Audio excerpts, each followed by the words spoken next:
our role in the realization of a better Africa and a better world. Those are our key priorities in this term. To ensure that we realize these aspirations, we need a focused and an active presidency. The presidency is required by the Constitution to implement national legislation and to coordinate the functions of state departments and administrations.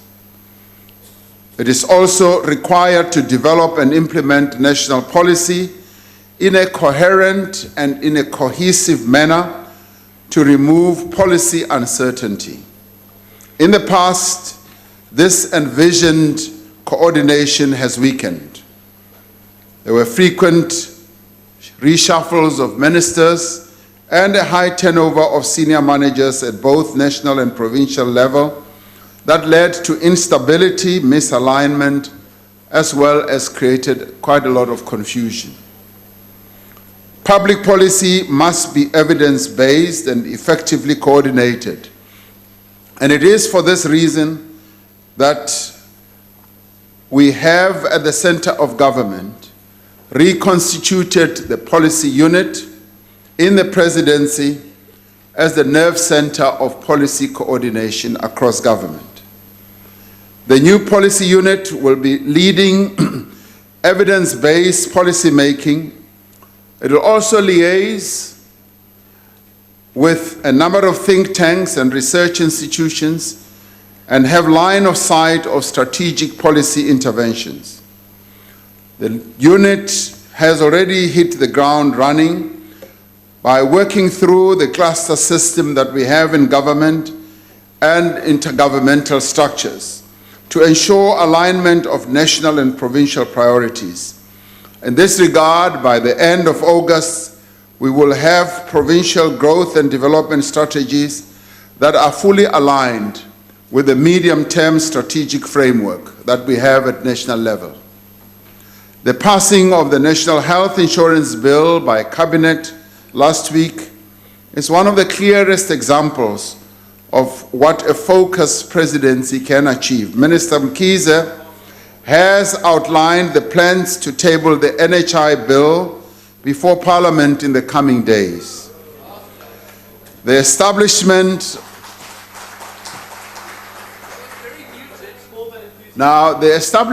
of the NHI war room in the presidency has enabled us to gain more traction and moving the NHI forward, including getting the bill processed.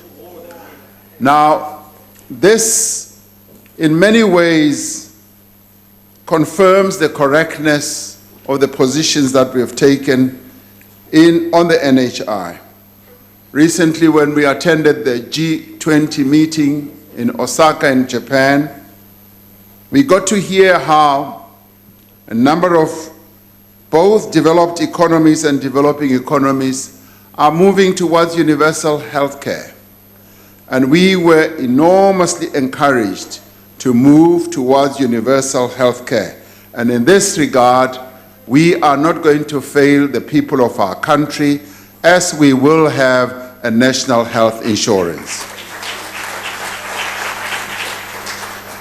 We come from a past where the horizons and the prospects of young people of our country were predetermined by the basis of the color of their skin. This is one of the issues that the presidency is grappling with. The children of a privileged minority had access to education, opportunity, and finances, but the children of the majority were only deemed worthy of Bantu education and deliberately kept from what was called the green pastures of European education. Despite our having made great strides in the past 25 years to uplift the prospects of our youth, we still grapple with the legacy of the past. Young people comprise more than 63% of the ranks of the unemployed people in our country, and this is a devastating indictment for our country. A number of them have succumbed to drugs, to crime and other social ills as a result of frustration arising out of poverty and structural unemployment. It is difficult to imagine the despondency that comes with looking for a job daily without success, to such an extent that you become so discouraged that you stop searching. It is even more difficult to imagine the condition of a young graduate who sends out their CVs daily but receives one rejection letter after another. The reason given is that they lack experience. You lose morale and you become discouraged.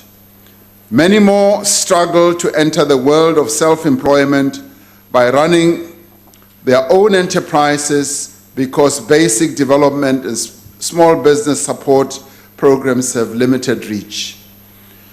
Our youth need a hand up in order to help them realize economic freedom in their lifetime.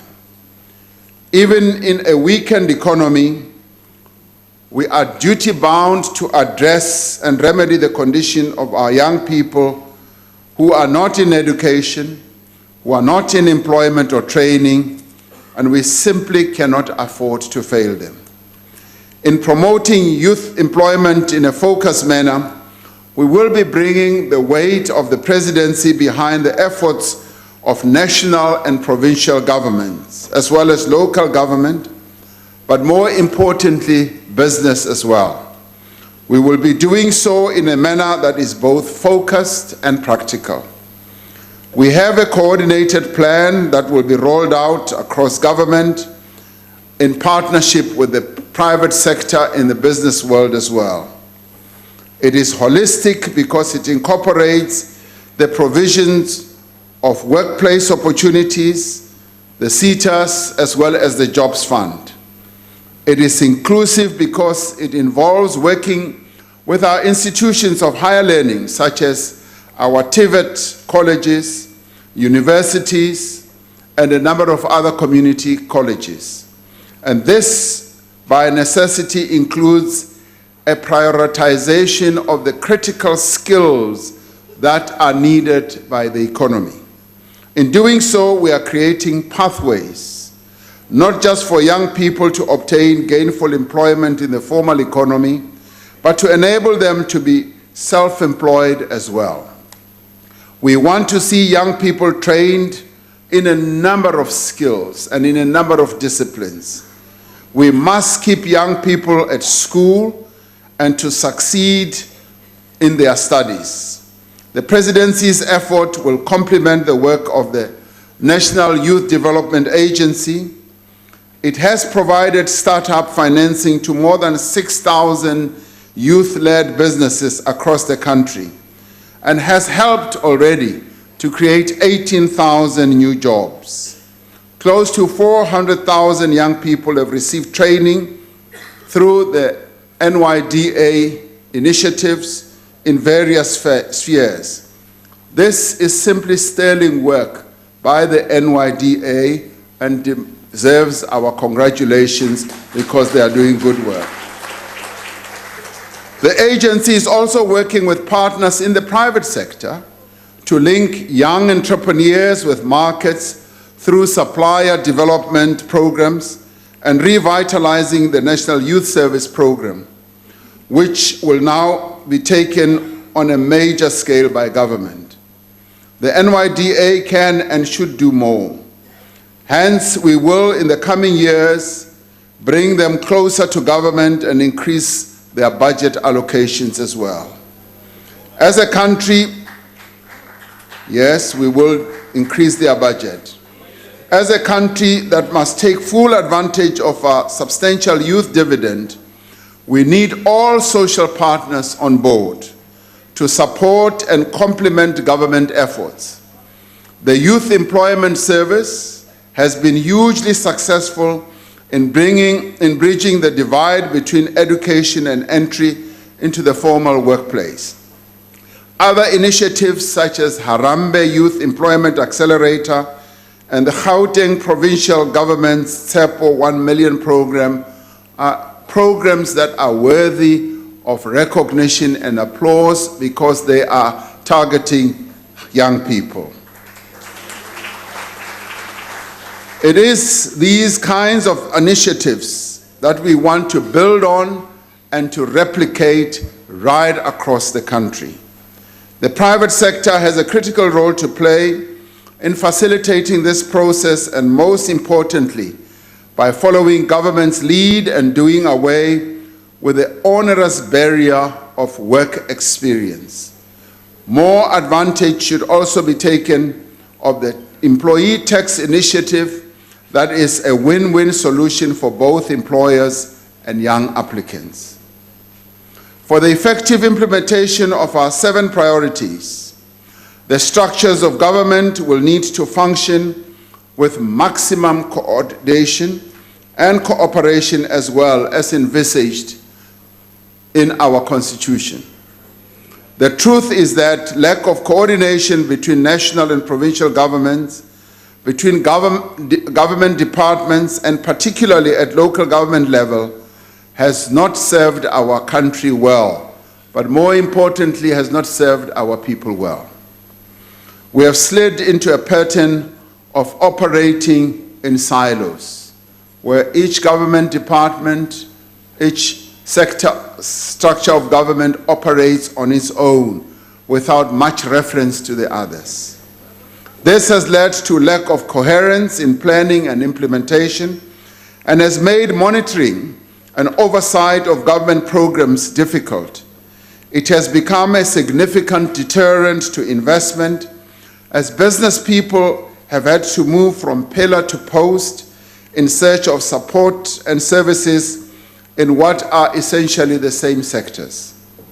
One example of what can go wrong when departments work in silos was the implementation of the visa regulations that had unintended consequences on tourism. It also had the unintended consequences to stunting our ability to attract highly skilled individuals and investors while the borders remained porous with lowly skilled and poor people who came into our country in great numbers. We have had outstanding government coordination in various other processes, and where we have had great government coordination, like the massive projects that we embarked upon, like the FIFA World Cup of 2010, we saw positive results due to joint planning and proper coordination across the governments. The One Environment System for mining and the Invest SA one-stop concepts are other examples of the way in which greater alignment has resulted when we move away from a silo mentality. As a country that is on a mission to attract greater investment and to improve our global ranking as a country of ease to doing business, we are systematically transforming this landscape. We will also be enhancing greater coordination through the cluster system in government, where our ministers and deputy ministers will be active participants. Meetings of ministers and their provincial counterparts will now be more regular and much more meaningful.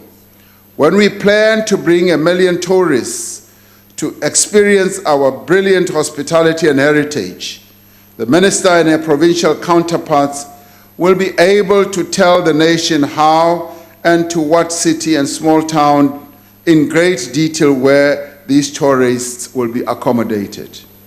They will be working with the police minister and his provincial counterparts to detail plans to provide security for all these visitors to our country. We must work more with such integration in other departments, and in this regard, the Presidential Coordinating Council will play a key role. The PCC brings together the President, premiers, ministers, and representatives of local government to plan and coordinate and report on matters concerning service delivery, economic development at the provincial and municipal level.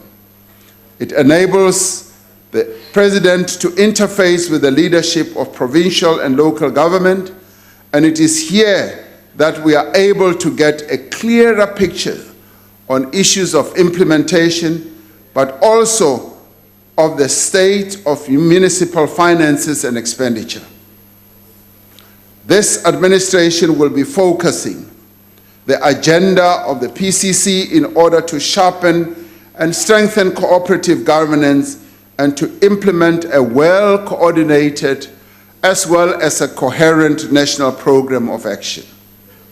We will be increasing focus into more cross-cutting matters like local economic development, so that various spheres and departments of state can account for how they are jointly creating jobs and addressing service delivery for our people at local level. From time to time, we will also involve our district mayors, just as we involve our metro mayors at the PCC level. I am immensely encouraged that in the State of Province addresses, many of our premiers indicated that they are strengthening their own coordinating mechanisms with districts and local municipalities on an increasing basis. Even more encouraging are plans by national and provincial clusters to plan jointly and to coordinate their programs. This is what our people deserve. They deserve a well-oiled government machinery where the left hand knows what the right hand is doing. Training and leadership development will be at the core of the new way of doing business. Our civil servants must be like pilots who are required to return to the simulator every year in order to master the art of flying in changing weather circumstances. Policy development and implementation is getting more and more complex every day as technology and our people's needs change. Government must be dynamic, and in fact, it must be ahead of the curve in terms of innovating solutions to the challenges of policy implementation. In this regard, as part of strengthening the state's capacity, the ongoing National Macro-Organization of Government project will go a long way towards streamlining the functioning of government. We have reduced government departments with a view of making them much more effective and more efficient. The top-down approach is outdated and wholly out of step with the realities that we face, namely undoing a legacy of skewed development that is not decades old but centuries old. A modern state is not just a conveyor belt of service delivery. It has to project into the future in terms of how it rolls out development. In the past, we have parachuted development into communities. An example is how we build a clinic in a village without consideration being given to other attendant needs such as transportation, accommodation for healthcare workers, or even economic opportunities for entrepreneurs or small businesses around the same clinic that will provide service to the clinic. At the heart of most service delivery protests is fragmented planning on our part as well as poor communication. If we are to deliver on our electoral mandate, we have to take development to the people, to where they study, where they work, and where they live. If we are to create economic opportunities and bring development to our people, we have to tailor our efforts to the conditions and circumstances of the various parts of our country, be it in Mbombela, Mahikeng, or Umtata, or Atlantis. We are going to move away from the distant state and return to the participatory democracy at all levels. As the sixth administration, we are going to do away with this fragmented approach to development, considering the successes we have already achieved in doing so on a smaller scale. We will be rolling out a new integrated district-based approach to addressing our service delivery challenges. This means targeted development that localizes a whole number of initiatives that government embarks on, such as procurement, job creation, that promotes and supports local businesses, and that involves communities instead of foisting anything on our communities. National departments that have district-level delivery capacity, together with the provinces, will be required to provide implementation plans in line with the priorities in the State of the Nation address. These plans must be specially referenced to indicate what projects will be implemented in which districts, as to why, how, when, and what they will be. We would also want to know, based on the needs of the community, in which district ordinary high schools need to be converted into technical high schools as part of giving opportunities to young people. Resource capacity and constraints will be addressed, and implementation teams will be identified. Through this, we will have a system through which government basically addresses the various needs of our people on a comprehensive basis at a district level. In time to come, special Kauleza provincial coordinating forums will be set up for the purposes of oversight and implementation and monitoring. Through the program of Imbizos, the President and the Deputy President will participate in these forums, together with our various ministers and MECs and premiers. The Deputy President will coordinate the institutionalization and replication of this integrated implementation model. This centered planning and execution model will fully involve all social partners in various localities in our country. We cannot plan a factory in a district without involving ESCOM, that must provide electricity, or financing organizations or vocational training colleges that train workers to be competent to operate that same factory. This is why we will be emphasizing the need to build and strengthen alliances with social partners such as churches, traditional leaders, civic organizations in pursuit of a common objective. By focusing on implementation at a district level, we will also have a clearer line of sight on what we need to do to remedy failures at local government level. Through this, we will be shining a brighter torch on our local governments, and those that have difficulties will then be assisted. This approach will be underpinned by the work that Minister Dlamini Zuma will be doing in her portfolio as Minister of Cooperative Governance and Traditional Affairs. Local government is the engine of service delivery and the incubator of investment, and plays a critical role in determining land use for development.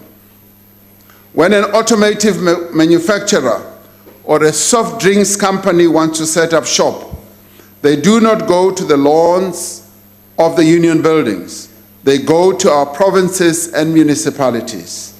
When our municipalities are dysfunctional, it doesn't just negatively impact on our citizens, it also deters investment.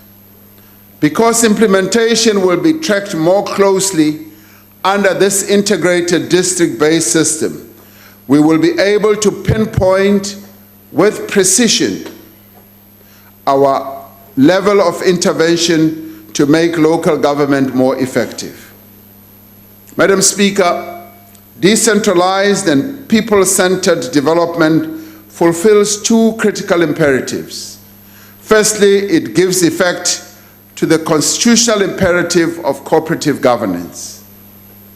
Minister Dlamini Zuma has elaborated on this in a budget vote speech. She has told us that had we worked closer together, the challenges we have seen in provinces like Northwest could have been avoided. Secondly, using the district as a unit of development, we will go a long way towards transforming the apartheid special economy. It represents a new era of intergovernmental relations, and regardless of how far we may stand in the political divide, it is in our collective interest that we should support this vision and this initiative. As I've stated before, we have seen at the national level that the benefits are of a more integrated and joined-up government. The new dawn requires that we implement more of such interventions in order to improve our performance as government. Where there is best practice in other spheres, we will benefit from them, identify them, as well as replicate them. We must be a learning government, a machinery that learns from its mistakes and takes decisive steps to correct the errors that we have made. We are a government led by a progressive movement that has, over the past 25 years, dedicated itself to deepening democracy, to uplifting the condition of our people, and to being of service to them. It was the guiding mission of this country's founding fathers, and it is ours too. The executive of the 6th administration will speak with one voice. It will not pursue pet projects that are disjointed and misaligned with national priorities. It will epitomize a caring state that is prudent with public finances and that derives its respect from the masses through hard work, dedication, and not outward shows of excess like bling and blue lights. This administration will be accountable to the people of South Africa. Ministers will have to answer questions in Parliament and participate in portfolio committees.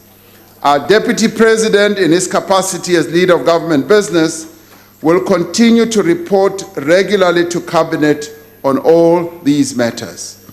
As I've said in the State of the Nation address, I will be signing performance agreements with ministers and deputy ministers who will be delegated clear areas of functions.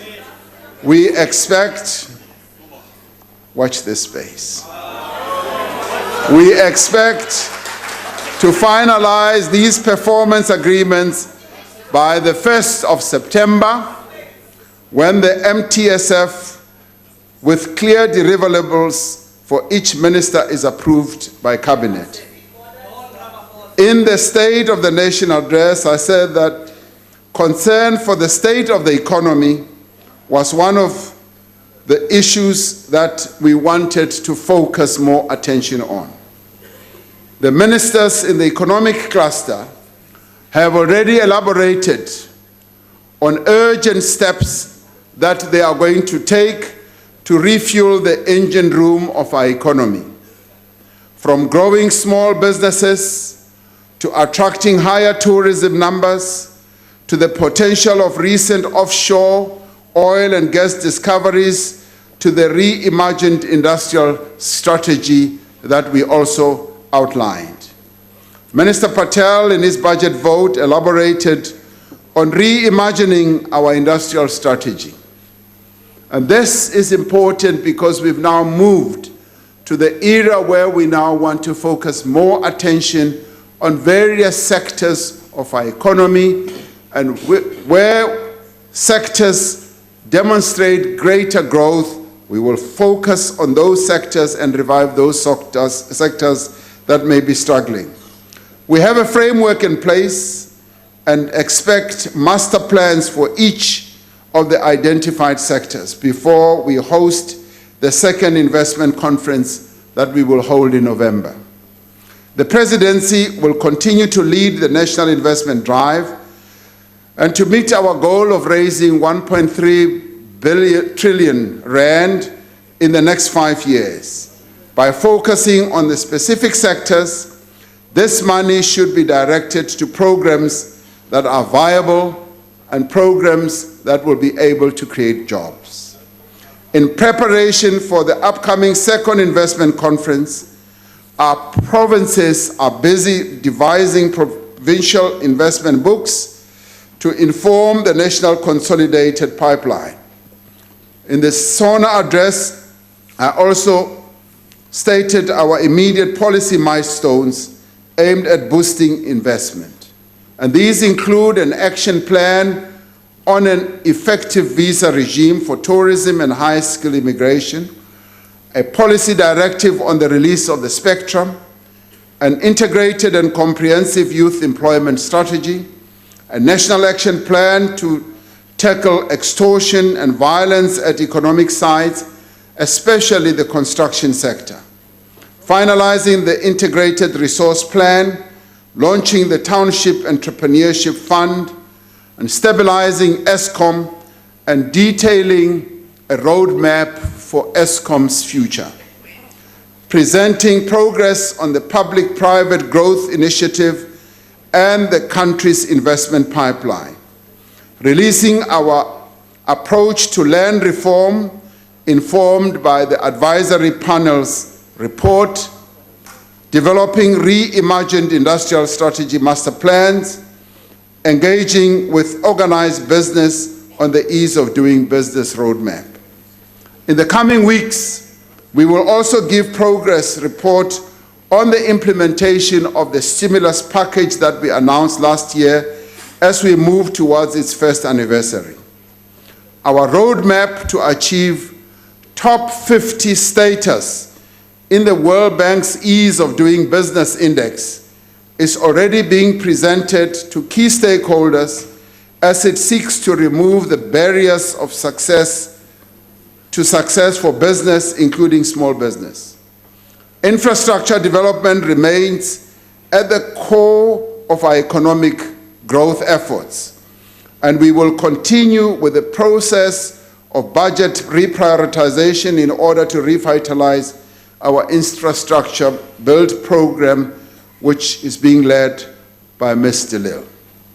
I have said it before that we are speeding up our agrarian reform program, including rapid land release for development. The Deputy President is overseeing this work. In addition, our SMME support program is fully operational and notable progress is also being registered. Cabinet is concerned at reports of a go-slow at some of our ports, particularly in the Eastern Cape, where operations have nearly ground to a halt. I have directed Ministers Gordon and Patel to intervene and get our goods to their export destinations urgently. We cannot aim to grow our economy on the basis of exporting value-added products and then fail to meet our obligations to get goods to international markets safely and on time. We're also concerned about growing reports of planned retrenchments by some of our big firms, and we're engaging stakeholders that will be considering all available options to help our firms to retain as many jobs as possible without compromising their own economic viability. In the international arena, South Africa continues to play its role in advancing Africa and a better world. A week ago, the signing of the Africa Continental Free Trade Area, the nations of Africa took a decisive step that will deepen the integration of our continent at an economic and trade level. Once implemented, Africa will become the largest free trade area in the world, merging 55 countries of 1.2 billion people with a combined GDP of 2.5 trillion US dollars. This has significant implications for our local industries and businesses, because through this they will have their exports much more spread throughout the continent, and they will be able to provide services to 55 countries on our continent. As the incoming chair of the African Union, South Africa is proud to have been present at this defining moment in the history of our continent as we continue to do our part to address and resolve the most critical issues that face humanity today. We will be championing the agenda of peace and development on the continent, both at the AU as well as at the SADC level. We continue to support the people of Lesotho as they move forward with the reforms that they have committed themselves to. We also support the people of the DRC and of South Sudan as they seek to find solutions to their domestic political challenges. We are active participants in numerous international forums, such as the G20, BRICS, and the Forum for China and Africa Cooperation. Our membership of the G20 in particular has provided the opportunity for us to place Africa's development back on the agenda of the world's leading global economies. We continue to advance progressive internationalism on the world stage, cementing partnerships with our partners in the global north and the global south. At the UN, where we are currently a non-permanent member of the UN Security Council, we are advocating for greater multilateralism, for a more equitable global order, and for the reform of the UN Security Council, and actively opposing acts of aggression against smaller nations as well as regime change. As we are doing in the Eastern Democratic Republic of the Congo, our modern democratic army stands ready and will continue to participate in peacekeeping efforts where we are called upon to do so and within our means. Support for the struggles of nations that still suffer under the yoke of oppression is an integral part of our foreign policy. We reaffirm our support for the Palestinian people's right to self-determination and for the struggle of the people of Western Sahara. And in the words of our legendary Muso, Jonas Gwangwa, freedom for some is freedom for none. It was none other than Nelson Mandela who declared, "Our freedom will be incomplete until the people of Palestine are also free." And on behalf of this government and the people of this country, we wish Jonas Gwangwa and our liberation hero, Andrew Mlangeni, as they recover from illness. Over the weekend, we received the sad news of the departure of General Ike Maputo, a stalwart of our movement, an outstanding committed cadre of the African National Congress. And we offer our condolences to his family. The country also mourns the passing of Mama Nonhle Nkonyeni, an actor of excellence and an unwavering patriot. It is our collective sadness as a country to also have learned of the passing away of Johnny Clegg, known to many of us as Juluka Johnny, who was one of the early persons in this country to demonstrate the reality of not only social cohesion, but cultural integration. We also join the sporting fraternity in mourning the passing of soccer legend Mark Batchelor and former Springbok James Small. Honorable members, we are the heirs of the legacy of Oliver Tambo, Albertina Sisulu, and Beyers Naudé. Though we may differ on political strategy, we share a common goal to realize the South Africa we want and the South Africa that we deserve to live in. We are here to work for our people. The endless focus on petty squabbles, on intra-party politics, and on political brinkmanship does not serve our people well. In the spirit of Madiba, I call upon each member of this House to commit themselves to collaboration across the political divide. Let us recall the African proverb that when two elephants fight, it is the grass that suffers. The task before this administration is to restore hope to our people and to regain their trust. If we continue with a targeted and district-based approach, we will achieve the goals that this administration has set for itself.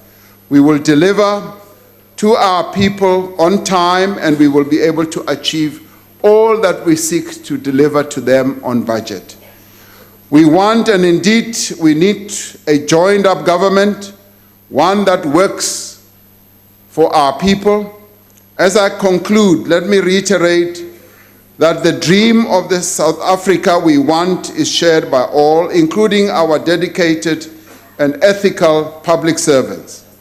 It is shared by our dedicated police, men and women, by our hard-working nurses, doctors, and paramedics. It is also shared by our brilliant teachers, who produce excellent results in rural and township schools. To these patriots, we say thank you for the service that you are providing to the nation. You are the inheritors of the mantle of people like Professor Sten Sangweni, who epitomized the values of serving with distinction. In this sixth administration, you have the presidency that cares, that regards you as partners, and that will continue to consult and work with you. To those who use the public service and our SOEs to line their pockets, we say goodbye to you. Our law enforcement authorities will accompany you to the dock. This is a presidency that is not afraid to act. This is a presidency that is not afraid of ideas. A presidency that is re-engaging, yes, with the intellectual community of our country. Our people's hopes are high, and their expectations are even higher. Let us harness our people's optimism and proceed now with its realization. We dare not fail our people, and we should not fail them. And we are not going to fail them. By saying we must grow this country together, we mean the democratic dividend must be shared by all. This is the South Africa that we want, the South Africa spoken of by the legendary Ladysmith Black Mambazo, as they narrate the story of one of our best performing state-owned enterprises. Our story began a long time ago, they say. We have seen the country change. Every day there is something new, something world-class, they say. The future is bright here in South Africa. And honorable members, we are on a journey that we should not be afraid to take. We now would like to commend this budget vote of the presidency to the National Assembly, and we look forward to a most informative and well-informed and balanced debate on this matter, where those who will participate will be making inputs that are worthy of being considered as inputs that can take our country forward. Thank you very much. Thank you, Mr. President.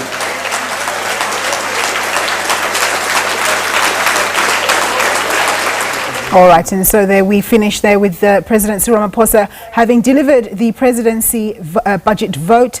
He says that his administration is going to speak with one voice, and he's talked about the previously abolished policy unit that was in the says policy has to be informed by scientific and evidential-based data. Well, that's all we're going to that's where we're going to leave it, and now cross to the state capture inquiry.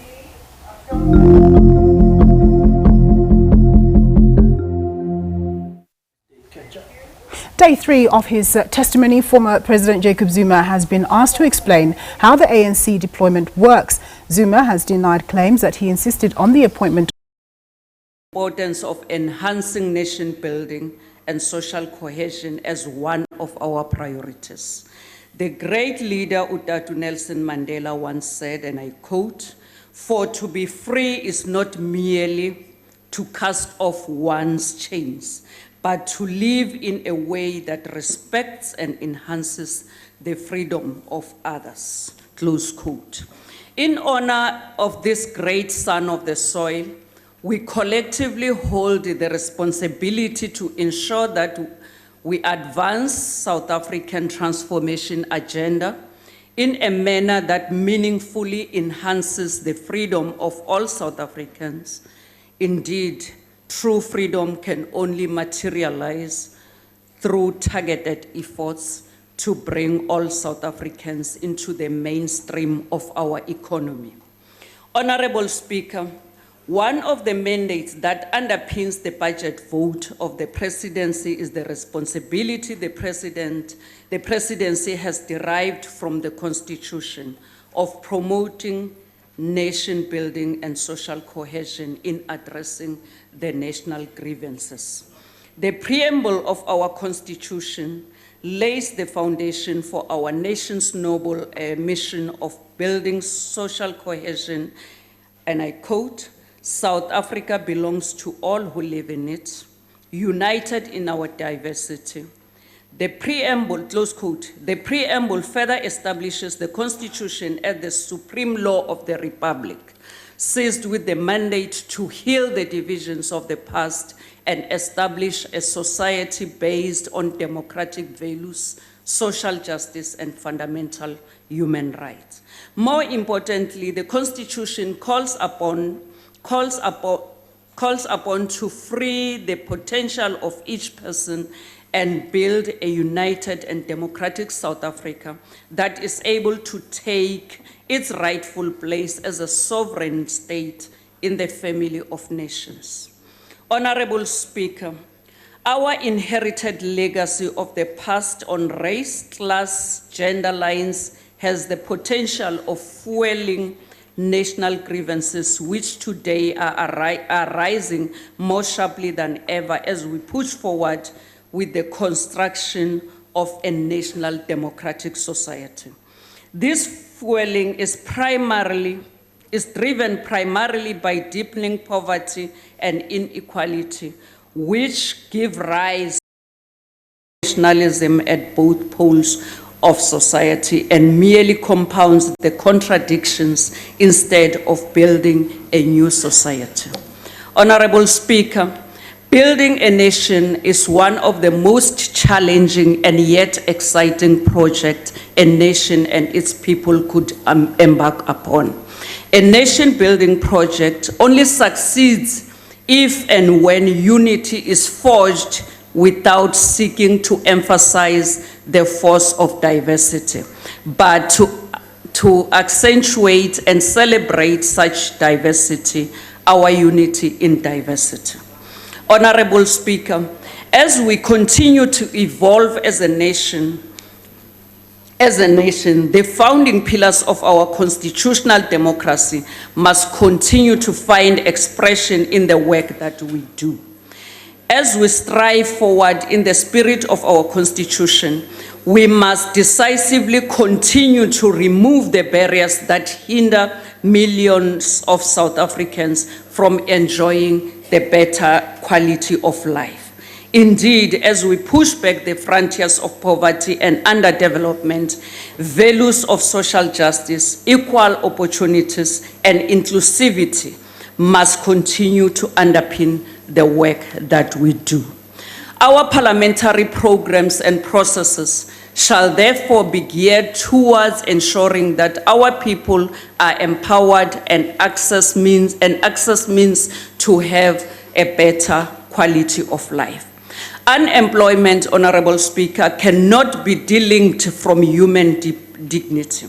Unemployment impairs human dignity.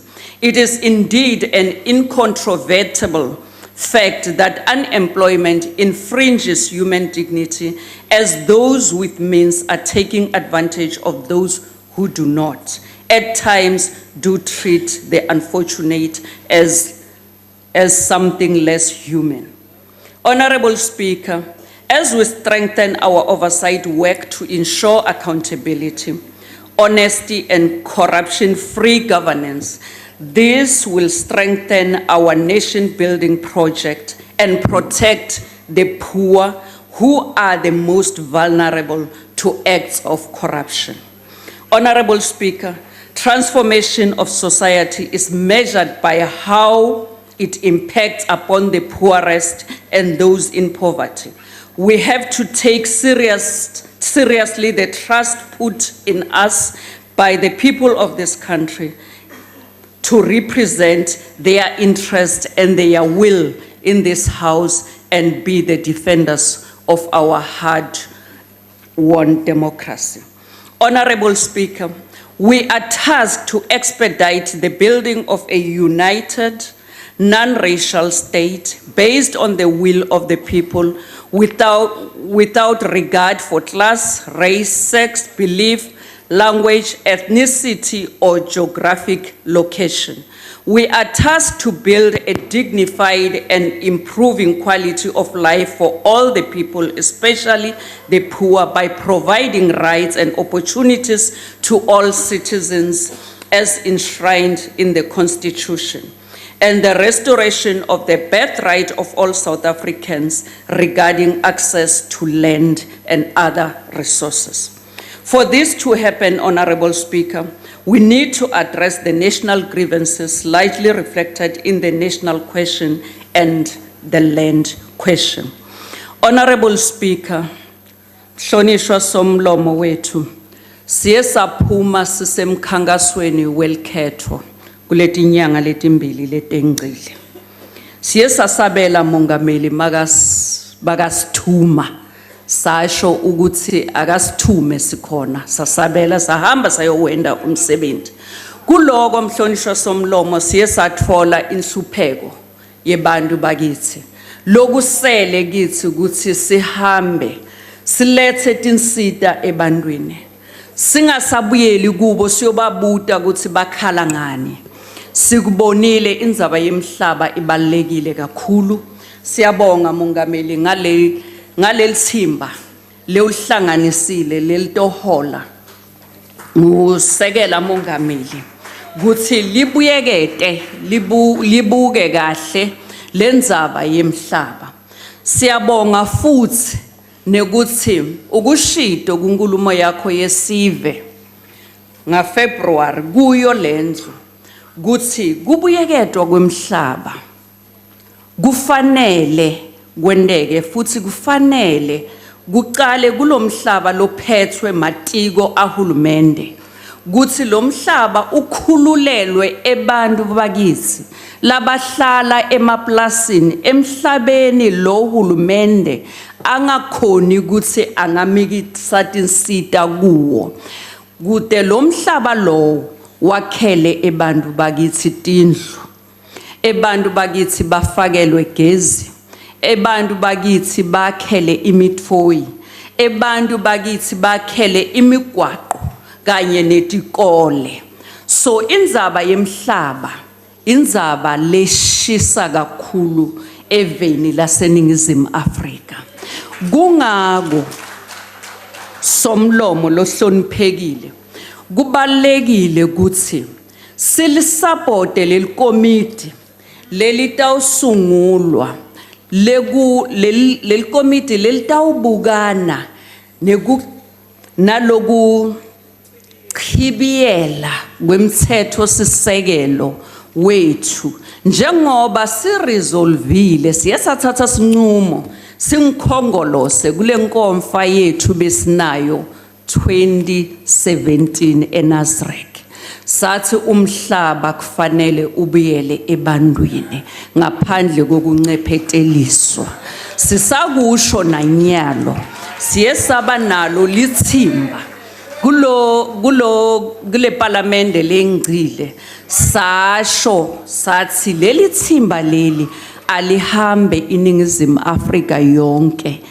ive kuthi kwebantu bakithi bathini ngalendzaba yemhlaba sisakhuluma ngendzaba yemhlaba somlomo lohloniphekile ngede kwasinceda kuba nemhlaba kuphela singenawo emalungelo emandi siyati nathi ukuthi iwater rights isasetandleni tebantu labambalwa sikhutsata ebantu bakithi kuthi ababe nemhlaba lo mhlaba lokhona bawusebenzise kukhicita kudla kude bakwati kuphilisa ebantwana bakwati kukhulisa ebantwana futhi kudla lokulimako emhlabeni kunemsoco futhi kuyaphilisa so indzaba yemandi kuthi asasetandleni tebantu labambalwa ayilungiseke mongameli sesithe isikhathi kukhulunywa lendzaba kuxoxisanwa ngayo siyabonga futhi kuthi hulumende lophethwe ngumongameli wethu ubaba Cyril Ramaphosa uye wathatha futhi sinqumo angithi angikhulumi nani ngikhuluma nebantu le ngaphandle kufuna beve inqumo lesithathako kulendlu yesishaya mthetho kubalekile ukuthi siyabonga ukuthi lo hulumende waseningizimu Afrika uye wathatha sinqumo sekuthi asekele ebalimi labasafufusa ngetinsita kude bakwati nabo ukuthi bakhicite so siyambonga kakhulu lo hulumende webantu kusho kona ukuthi uyalalela sibevile abantu bakithi bakhuluma kungakho basasibolekile lo mbuso ukuthi asichubeke silibuse lelive ngoba bakholelwa etinqumeni letithathwa ngilo hulumende lobusako lo nguhulumende weANC ngoba nguye kuphela lo hulumende lokhathalela ebantu singakhuluma sisende konke lesikwendako kodwa sithi baphathiswa bethu mongameli nesekela lakho babe mabuza siyacela kwekuthi asibuyeleni ebantwini asimikiseni tinsita ebantwini asingakhulumi njengalabanye labamela thina ukuthi sendele ukuthide babe sebona babangamsindo angithi vele bakhokhelwa ukuthi bende lokho thina umsebenzi wethu kushintsha impilo tebantu tibe ngcono kule South Africa so nation building ne social cohesion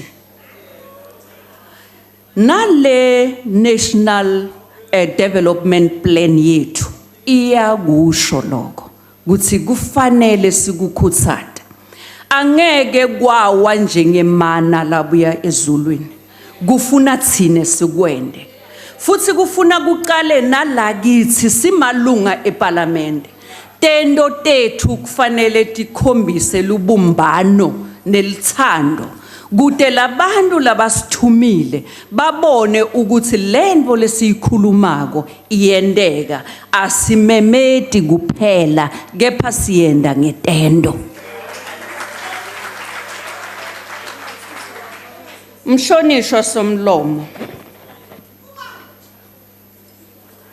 kutiphatsa kwethu sisive kutawe simalunga eParliament kutawenda ukuthi nalesive lesisakhako lesisibumbako kude sihlale eveni lapho singacwasani khona ngebuhlanga nebulili nayo yonke lendvo.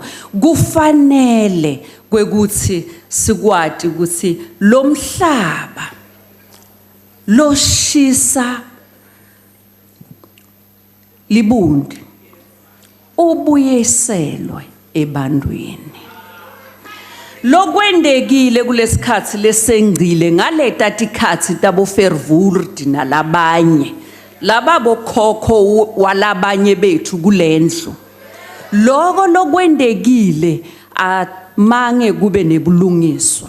Ebantu bakithi babekwa etinzabeni njengetimfene lapho bangakhoni khona ukuthi bangalima batshale bende konke. Sithi kude sive saseningizimu Afrika sibuyisane sibumbane sibe munye asitameni ukuthi lo mhlaba sushere nalabo bantu.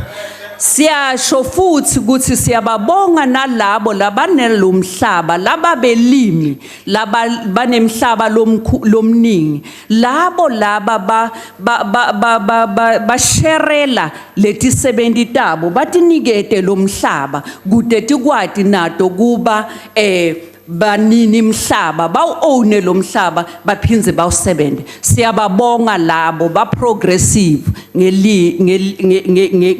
ngelwimi laletinye tive. Siyakubonga kakhulu. Asincengeni bantu basemzansi.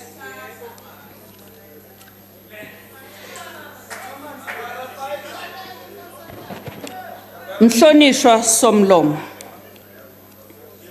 siyabonga kakhulu ukuthi tonke tinqumo letithathwa ngile nhlangano yethu ye-ANC sisayibambile indzaba yale Freedom Charter as our guiding documents.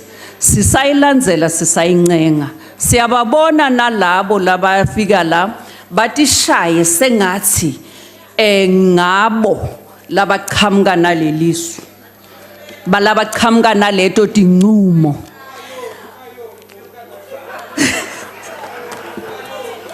Siyakwati lokho ukuthi bayathanza ukuthi bahijack imigomo nemihambo yethu netinqumo tenhlangano ye-ANC.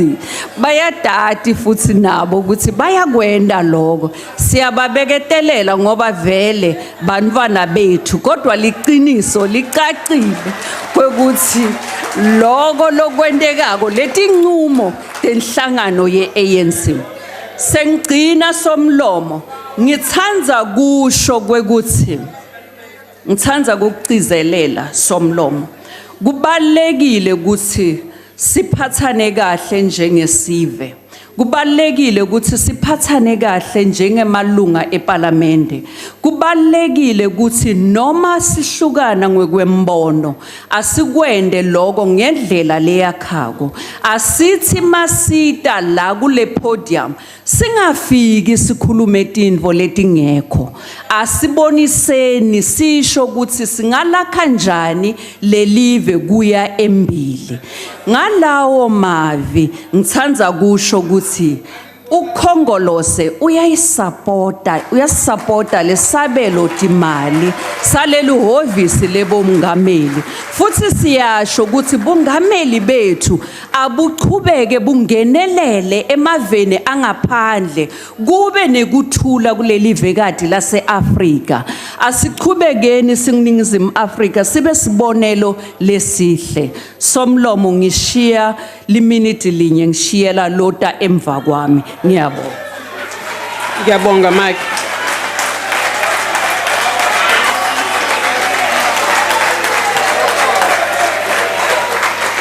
The Honorable, the Leader of the Opposition.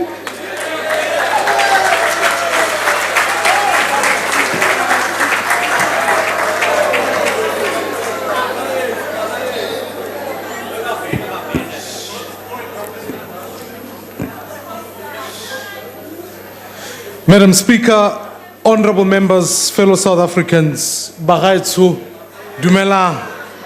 E re ke romele matshidiso le nna go lelapa la kwa Menontle Nkonyeni, losika la kwa James Smalley, le ba kwa ga Mark Batchelor. And fellow South Africans, I'd like to send my deep condolences to the family of an exceptional South African in Johnny Clegg, who left us yesterday. His humanity and grace will live forever through his incredible musical legacy. Sisacho City Lalangoxolo.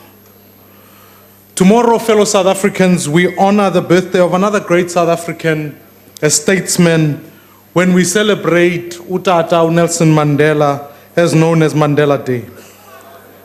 We dare never forget the immense contribution that this leader made to our country by uniting us around a shared vision and establishing our 1994 Constitutional Pact. This pact simply confirmed that South Africa will belong to all who live in it, black and white. It began a journey. But I think, fellow South Africans, we dare never forget that this consensus in many ways is facing immense threat. More and more people are retreating back into their racial corners and racial solidarity. And so what we need is a new economic consensus that will lead us into a new era. We need a presidency that's able to deliver a shared vision of prosperity to all of our citizens. This, fellow South Africans, will require bold and accountable leadership. It will require a vision for our country based on values of freedom, of fairness, of opportunity, and diversity in our society. If we require the kind of consensus that the DA is already building amongst many South Africans, the pursuit of a common dream, the reconciliation of black and white, young and old, urban and rural, Muslim and Jews, and building a prosperous nation, what we call one South Africa for all. Because if we don't achieve this consensus, if we don't focus on the for all part, Mr. President, then it doesn't matter whether it's the fourth industrial revolution or the green economy, we will simply entrench the historical patterns of insiders versus outsiders. We need to build a country where our citizens feel safe, where there's work for all, especially amongst our young people, where learners are prepared for the future. The role of this presidency is to give us a government that in fact works, that makes tough decisions when it is required to do so. And so, after an extended fight, Emo President, I want to say, the DA welcomes the deployment of the South African National Defence Force to communities under siege from gangsters and criminals. It's now up to your office to inform this Parliament about the terms of this particular deployment. But let us also demonstrate the same commitment to whether it is a farm worker or a farm owner, to our townships, to our communities. Our people are sick and tired of living in fears and having lost the war against crime. We need action, and we need it now. Let's take the war to criminals. Honorable members, if indeed we are to achieve a new consensus for all South Africans, then we have to agree on at least 3 reforms. The first is around economic growth. The second is around fairness and inclusivity. And the third is about building a capable state. For starters, we have to agree on a meaningful economic growth is all that matters. We need to get business, labor, government, and every South African citizen behind us. And therefore, to achieve this, we do need to make tough decisions, Mr. President. We need to look at what is happening in our labor legislation and SOEs, to policies on the NHI, the exemptions that we must put on the national minimum wage, and our actions around the National Reserve Bank. If the buck does indeed stop at your desk and not at AC's, then, Mr. President, it is up to you to make tough decisions. Let's stand together and pass the Jobs Act. And this act has many interventions that will seek to stimulate our economy. Let's actually eradicate red tape so that small businesses can get going. Let's revive sectors like the manufacturing sector by giving them a tax incentive and setting corporate tax in manufacturing at 15%. Let's take action. Let's deal decisively with our SOEs. Rather than bailing them out, let's split Eskom into two, one for generation and for distribution. Let's bring in an equity partner for SAA and let's review the mandate of all our other SOEs. Mr. President, city-led economic growth is the future of our country, and we need to place our cities at the forefront of our growth strategy. So I'm deeply concerned that much is happening in eThekwini because of the factions in your own party, yet you sit here and you've taken no action, Mr. President. Regardless of how this matter gets resolved, the facts on the table is our economy is suffering and we cannot sit idly by. Honorable members, a growing economy means little if our people cannot participate in it. So we need to ensure that we bring inclusion and a justice plan. We cannot talk about inclusive growth, yet continue with narrow empowerment models. I think if we are willing to be fair, BBEE has not delivered economic inclusion. It's acted simply as a fig leaf for redress and it's done very little for many South Africans. So I'm here to propose that let's scrap BBEE, Mr. President. Let's replace it with a plan that actually offers real broad-based inclusion for South Africans. What apartheid did is that it disrupted for many black families a transfer of wealth from one generation to another. And therefore today, the majority of those South Africans still remain poor because these issues were never addressed. If we want to talk about meaningful redress, then we must start there. Let's build a model of wealth transfer that includes property title, share ownership, and pension savings. So let's start by privatizing tribal land.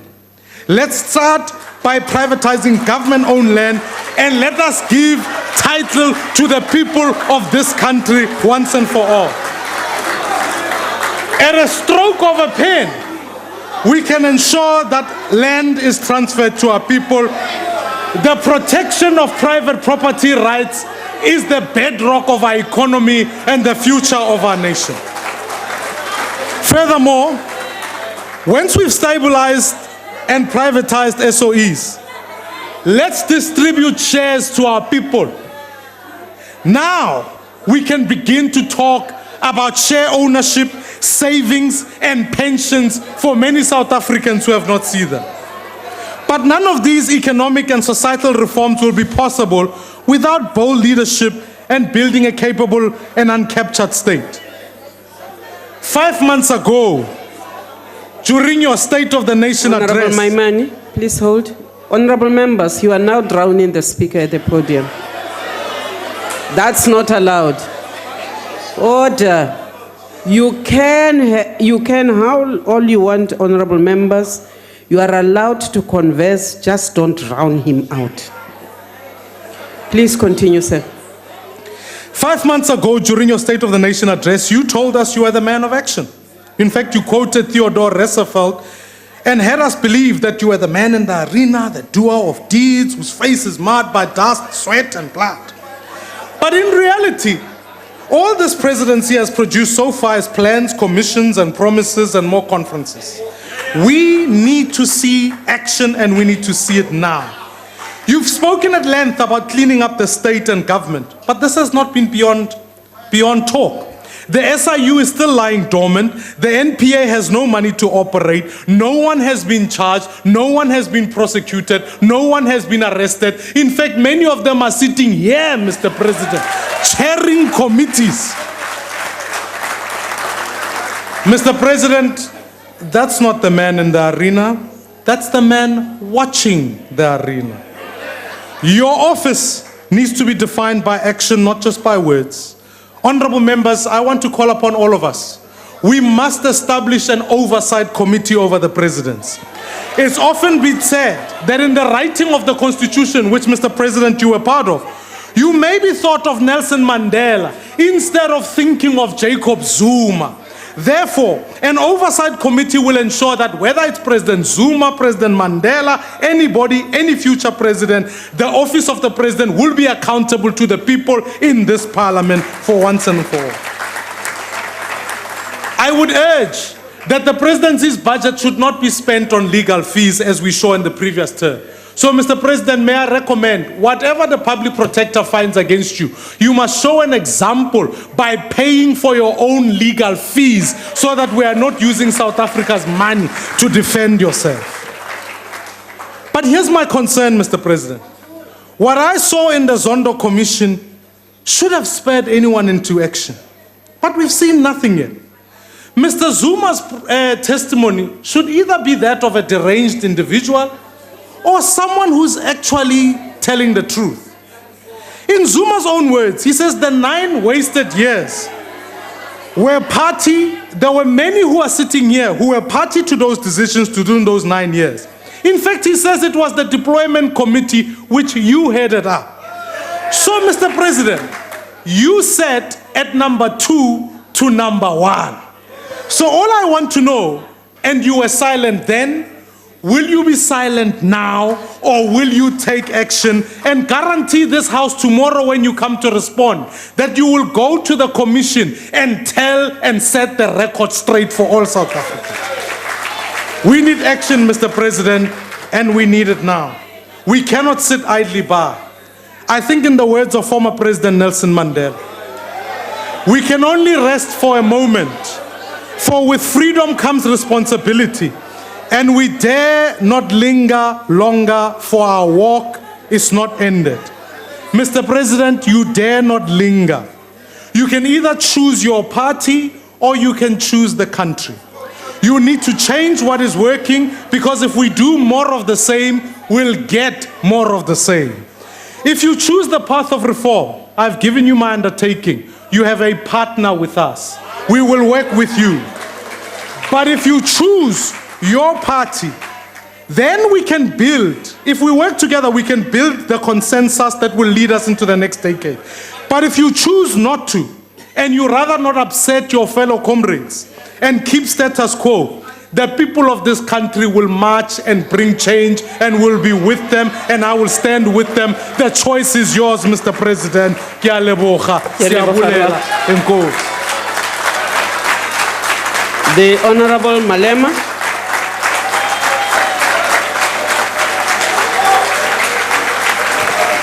Thank you very much, Honorable Speaker. Relebishe mantswe a tlhobosho bao ba tlogetšweng ke ba ratang kudu-kudu, batho ba mo Cape Town. Re kwele gore beke ye fela go na le batho ba more than 40 ba ba bolailweng mo Cape Town. So re ro bona ba robale ka khutšo le ba malapa a bona ba gomotšege. Re ska gomotša fela ba ba tsebegang ba jwang di-televisioneng. Honorable Speaker, the EFF caucus led by the Secretary General Godrich Gatti. Speaker, under the leadership of the President Cyril Ramaphosa, the center is not holding. Things fall apart, and South Africa is being auctioned off to a very dangerous minority that has privileged intelligence in its services of its interests. Mr. President, since your rise to power, the country's political direction is heading into a different destinations.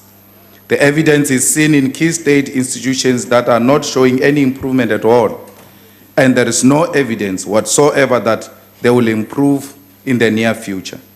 The crisis in Eskom is getting worse, despite a board and management that you've chosen to stabilize this institution. This creates the greatest economic uncertainty because energy is central to modern industrial development. Trying to resolve Eskom crisis by splitting the company will only lead to the benefit of Goldman Sachs, Investec, and Rothschilds, meaning you'll be creating a situation in which the country depends on these families for its energy needs.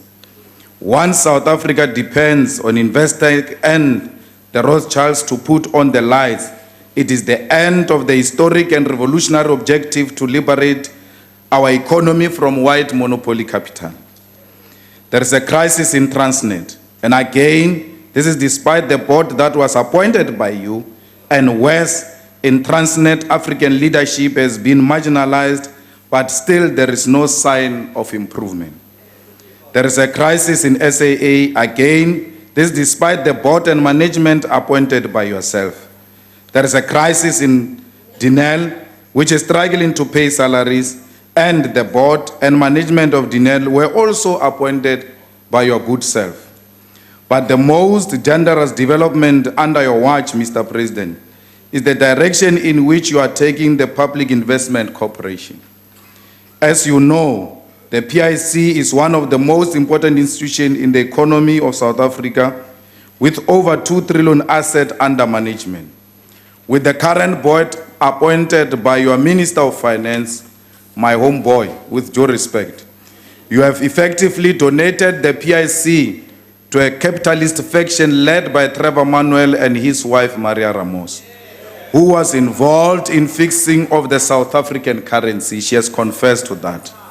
Maria Ramos and Trevor Manuel are the most trusted ground forces of the white capitalist establishment, and they unashamedly do everything in their power to please the Ruperts and Rothschilds. Why is the Deputy Minister of Finance not appointed to be the chairperson of the PIC board, despite the fact that he holds a PhD, making him more qualified than all those capitalist stooges you appointed in the PIC board? I never thought you've got a problem with young people of talent. I don't understand, why do you isolate Masondo?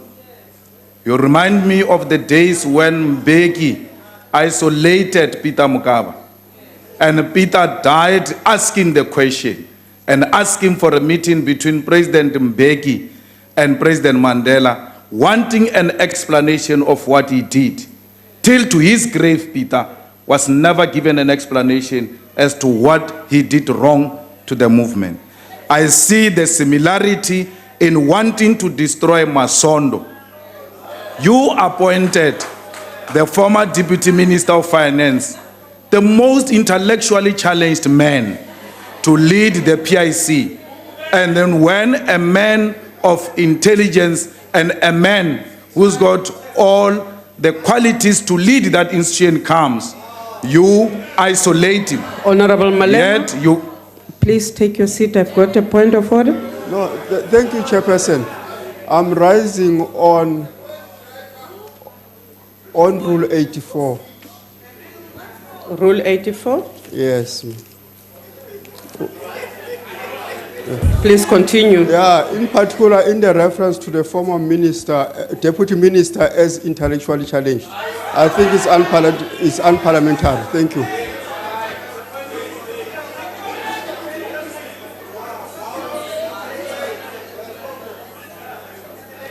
Honorable Malema? Speaker. No, I'm ruling, Honorable. Honorable Malema, the words intellectually challengeable, if you take them as they are spoken, are not unparliamentary. But in the sense you are using it, you are using them to reflect on a member. I do not think that that is correct, and I wish to ask you not to repeat that. Thank you. I have ruled. Please do not repeat the words. We want to ask you, Mr. President, to reconsider the decision to exclude the Deputy Minister from the PIC board. Because if you continue to exclude these young people who are here to give us leadership, we will continue to fail these institutions. Masondo is not the type which can be a pushover. And we all know that the reason he's excluded is because he's not easily manipulated. Not Maria Ramos, not Trevor Manuel, not Honorable Jamnandas can push Masondo around. And that's why he is now being isolated. President, you are not in charge of this country, and a group of minorities are running this country on your behalf for the benefit of Stellenbosch Mafia, the Rothschild, and the George Soros. We can say it here under the protection of parliamentary privileges that the newly appointed SARS commissioner is a friend of Trevor Manuel, and that's why Trevor Manuel recused himself when the interview of this commissioner, which was held in secret, occurred. You were supposed to independently appoint a SARS commissioner, and you chose to outsource your powers to Trevor Manuel, who is the chairperson of the Rothschild Foundation in South Africa. When given an opportunity to appoint the National Director of Public Prosecution, you outsourced the function and appointed an NDPP who is saying the NPA must accept private donation from private individuals and companies. What is South Africa going to be if the prosecuting authority is funded by private capitalists who in South Africa are exclusively white and often engaged in many crimes of tax avoidance, massive fraud, and illicit financial flows? How is the NPA going to independently investigate and prosecute the people and companies that will be funding it? We as the EFF reject any suggestion that the NPA should accept private donation, worse, from private international donors, and will go to court to prevent that. The direct capture of such an institution for counter-revolutionary ends must be prevented by any means necessary. For all we know, the first international donor who will jump into opportunity to fund the NPA is the USA billionaire George Soros through his Open Society Foundation. Countries like Hungary and Turkey have banned Soros for pursuing regime change agendas because he does not respect the self-determination of other people. All right, so we come out of that parliament debate by political parties. This, of course, opposed to the budget speech for the presidency by President Cyril Ramaphosa earlier. All right, let's go to the State Commission inquiry. The chair is speaking. Resume at 3 o'clock. Of the people who worked, Because there were still discussions that were going on.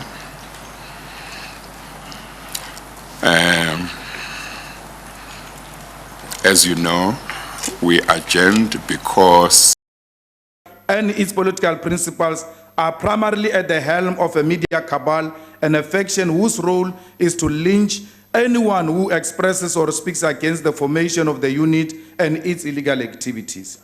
I became a victim of this unit. I went to them in 2010. I met Opa Magashule. I met Ivan Pillay. I met Johan van Lochenbeck. I gave them the document which contained all of this information. After I left, all my problems started. What type of a president are you who, even when presented with a hardcore evidence of the most dangerous activities of Honorable Jamnandas, you still don't act? The reality is the rogue unit was not established with a directive of any sitting president and did not report to him. This means whoever they reported to was as powerful, if not more than a sitting president. Also, why should such a unit collect information privately and in an illegal manner from the NPA? What are the implications of this? Which high-profile individuals did this unit monitor and why? It is highly possible that these high-profile individuals also included a sitting president. In essence, once intelligence unit is established outside the prescription of legislation, it means its activities were not subjected to oversight and accountability by the Parliament Joint Standing Committee on Intelligence. How do we hold them accountable? Mr. President, we are too young, but we have learned a lot from many of you. Many of you are still traumatized by the activities of the cabal. And that's how Honorable Jamnandas become untouchable. He needs to know that unlike you who are traumatized by him, we are not scared of him. We are going to take him head on, toe to toe. And there's none of you who can tell us how we must take on Jamnandas. Jamnandas' faction destroyed a lot of comrades, traumatized a lot of comrades, they smeared a lot of comrades, the same way they are doing now. When you disagree with them, they go to the papers. Let me tell you who's their next victim. It's Minister Sisulu, because they are projecting her as a person who's competing the president. The next, they will character assassinate her, because anyone that Honorable Jamnadas does not want, he engages in illegal activities to destroy their image. And it's not us. There was a report compiled about the cabal, and Jamnadas' name was there, doing exactly what they are doing now, to destroy and character assassinate those they disagree with. We are not going to be held at ransom here by Pravin. You are scared of him. We are not scared of him. Whoa, the same way you are scared of Zuma, we took him on, we dropped him. Today he's sitting in the commission there like a lost soul. Honorable We will do Malema. the same with Jamnadas. Honorable Malema, in this house, he is Honorable Pravin. Honorable Jamnadas. He is Honorable Pravin. Honorable Jamnadas is his name, Chair. His surname is Pravin. His surname is Godan, not Pravin. My apologies, is Honorable Godan. Mr. Godan. Mr. President, like Zuma, you will begin to hate this parliament. Do everything in your power to stay away from it, simply because you want to protect an individual against a Chapter 9 institution. President, this parliament must finalize the amendment of the Constitution to allow expropriation of land without compensation. We should pass legislation to nationalize the Reserve Bank. We should create a state-owned bank. We should create free, quality, decolonized education. We must insource all the workers who are working in the government institutions, particularly the workers, the security guards, the cleaners. President, let's make it very clear. We find it difficult now to support this budget. I wanted to be the first person to support a budget of a president, because I've got respect for you and I've committed that we will support you. But these tendencies that are coming from your side in defiance of Chapter 9 institution, in protection of corrupt individuals, in isolating young people with talent, it means you are canvassing the same grounds that Zuma canvassed before. We did not fight with Zuma because he was ugly. No. We fought with Zuma because, firstly, he outsourced his powers in the ANC to a family. And secondly, he undermined institutions of the state. You are doing the same. And I can guarantee you now, they can have all types of press conferences. They can release all types of statements condemning the EFF. We are not here by your invitation. We are here because of our hard work. Even when you said to us, the way you are going on, you will not come back here. We came back more stronger and powerful. And we are going to use this parliament to put pressure on you and on your friends who are coming from the cabal to respect the Chapter 9 institutions. I don't care who occupies that office. That office must be respected. If Honorable Pravin respected you and respected the new dawn, he will do what the Deputy President did and say, let me step aside until my name is cleared. As peers, as people who are honest to each other, give him that advice in your caucuses and in your meetings. There is nothing wrong. Go out, go clear your name. You are appointable anytime. You can appoint him anytime as long as he has cleared his name. But because he's not honorable and has got disrespect for you, not because of the things we know, maybe you know things maybe he knows things that we don't know. That's why he has become so untouchable.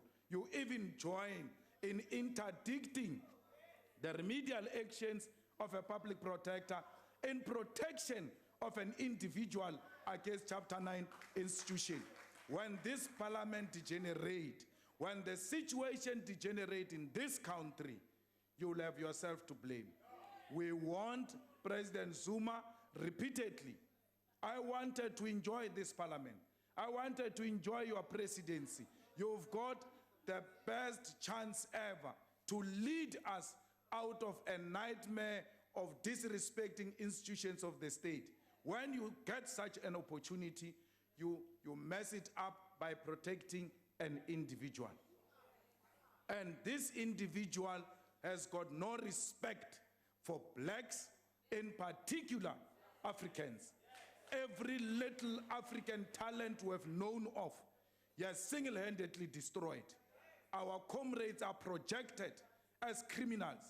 The people who were in the trenches, the people who fought for this country, who are well qualified, destroyed by an untouchable man who did the same thing to Winnie Mandela. I will never succumb to Pravin's pressure. You might have done it to Winnie, you might have done it to Pius Langa. You will never succeed with our generation. Press go out. Honorable Malema, Honorable Pando.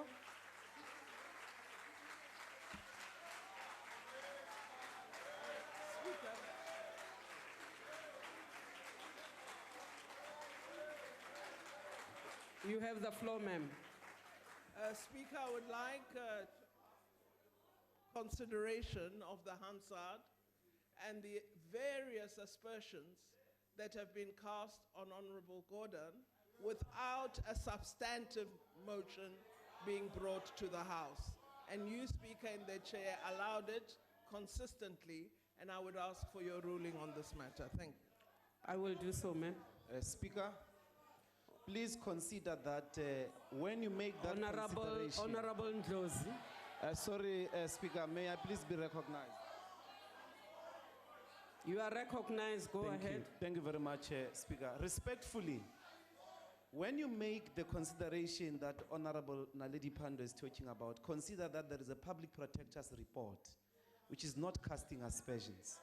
It is public, it is part of our debates, and do not, Honorable Speaker, be invited to stifle debate in this House. Everybody must be held accountable. So that is my respectful submission when you look at that answer that you are being invited to look at. Honorable Ndlozi, thank you very much. Honorable members, we're not discussing the Public Protector's report. We are discussing vote 1. Honorable Pando is raising a matter that she says I must look at.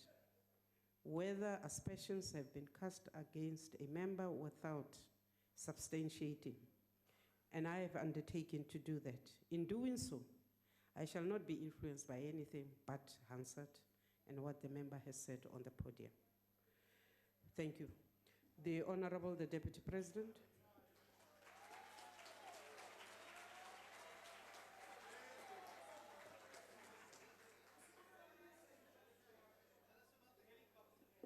Honorable Speaker and Deputy Speaker, His Excellency, the President of the Republic of South Africa, Mr. Mandela Ramaphosa,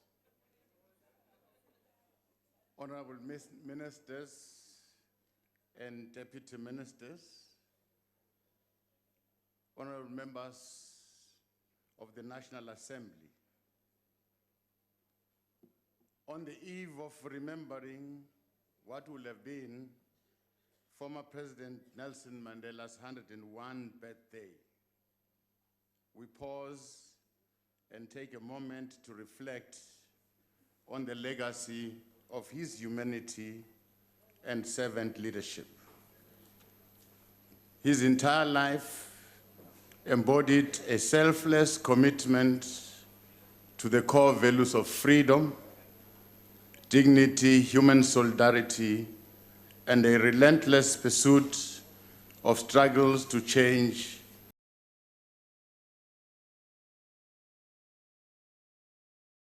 As this House is with its day-to-day work, we must not go astray, but instead seek to galvanize our collective leadership resolve and energies to tackle the challenges that are before us: unemployment, poverty, and inequality.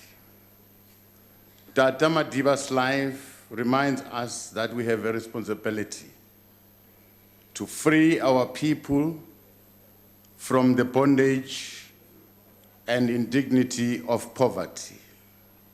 He said, I open quote, "Like slavery and apartheid, poverty is not natural. It is man-made. It can be overcome and eradicated by actions of human beings. And overcoming poverty is not a gesture of charity. It is an act of justice. It is the protection of a fundamental human right, the right to dignity and decent life. While poverty persists, there is no true freedom." Close quote. Rising poverty and inequality continues to pose serious risk to global peace and stability. The United Nations 2019 Global Multi-Dimensional Poverty Index shows that 1.3 billion are multidimensionally poor. The report notes that Sub-Saharan and South Asia account for the largest proportion of poor people. As a country, we are confronted with high levels of poverty that require our coordinated and decisive interventions. What this suggests is that there should be a concerted and coordinated effort to address not only income poverty, but other critical challenges and dimensions of poverty that include, among others, our health outcomes, our education and skills, asset poverty, poor quality of work, crime, gender-based violence, as well as poor access to basic services. Poverty, inequality, and deprivation engender deep-seated social fractures that undermine the goals of building a united and a cohesive society. Honorable Speaker, we've come a long way since the birth of our democracy. This nation rose from the ashes of prejudice and racial polarization to forge a new national identity founded on equality, equitable access to opportunities for all, and the respect of human rights. We must continue to build a united nation that pursues common goals and aspirations for the benefit of all citizens. As we move forward, we must condemn those that promote race-based narratives intended to pull this nation apart. Incidents of racism and hate speech fueled through social media platforms must be discouraged. More importantly, our spatial planning and approach to integrated, sustainable human settlement must foster racial integration and create a decent and safe environment for our people to live in. Women and children must walk freely with no fear of being raped, caught in the crossfire of gang violence. We must reject xenophobic attacks perpetrated against foreign nationals. Our communities must unite and collaborate with law enforcement agencies to put an end to gender-based violence and murder of our young girls. The Summit on Gender-Based Violence and Femicide that was led by our President last year revealed that gender-based violence had reached unprecedented levels in recent times, and that more and more women are dying at the hands of their intimate partners. This cannot be allowed to continue. As the Presidency will work in close partnership with all our social partners to implement the declaration and resolutions which were the outcome of that summit. Our task of strengthening social cohesion, patriotism, and a common sense of nationhood must be predicated on a clear pro-poor policies and targeted anti-poverty initiatives. Investment in the poor must focus on social infrastructure such as decent housing, water, sanitation, health facilities, schools, roads to enhance economic and social mobility. As a country, we need to forge partnership with and deepen social compacts that will promote economic growth, inclusion, and broad-based participation. We must commend the President for driving a clear program that mobilizes all social partners in pursuing greater levels of investment to ensure that our country and our economy is put on a sustainable growth path. A growing economy will create employment opportunities and alleviate poverty and inequalities. As part of our anti-poverty program, the Presidency will lead and coordinate government's public employment programs to create opportunities for training, employment, and enterprise development. Our anti-poverty interventions will prioritize investment in the development and growth of township and rural economies.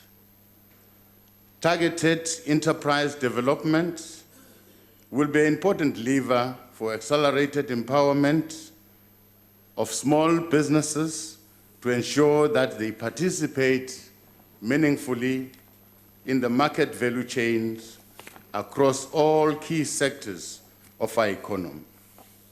Working with the Department of Small Business and Trade and Industry, we will focus on targeted support that must be given to small businesses to build their capacity to manufacture and supply construction materials to government infrastructure and human settlement projects. We need to promote the supply of locally manufactured materials to build schools, health facilities, roads, houses, and to ensure that our SMMEs in townships and rural areas benefit from the rollout of projects in their areas where they live. In this way, we will be able to deal with the excessive concentration and monopolies in the construction sector value chain. Our industrialization effort through special economic zone must provide incubation opportunities for small businesses and ensure that they are linked to markets both domestically and internationally. Honorable Speaker, poverty and inequality are not only a consequence of historical injustices of the past, but the continuing skewed capital and land ownership patterns that hamper broad-based participation in economic productive activities. The acceleration of our land reform program will continue to focus on improving access to land for agriculture, economic development, and sustainable human settlement. The release of government-owned land will also be prioritized to meet these developmental objectives. In part, land restitution, redistribution, and security of tenure will not only address the negative legacy of dispossession, but unleashed increased participation of new entrants to enhance our agricultural production.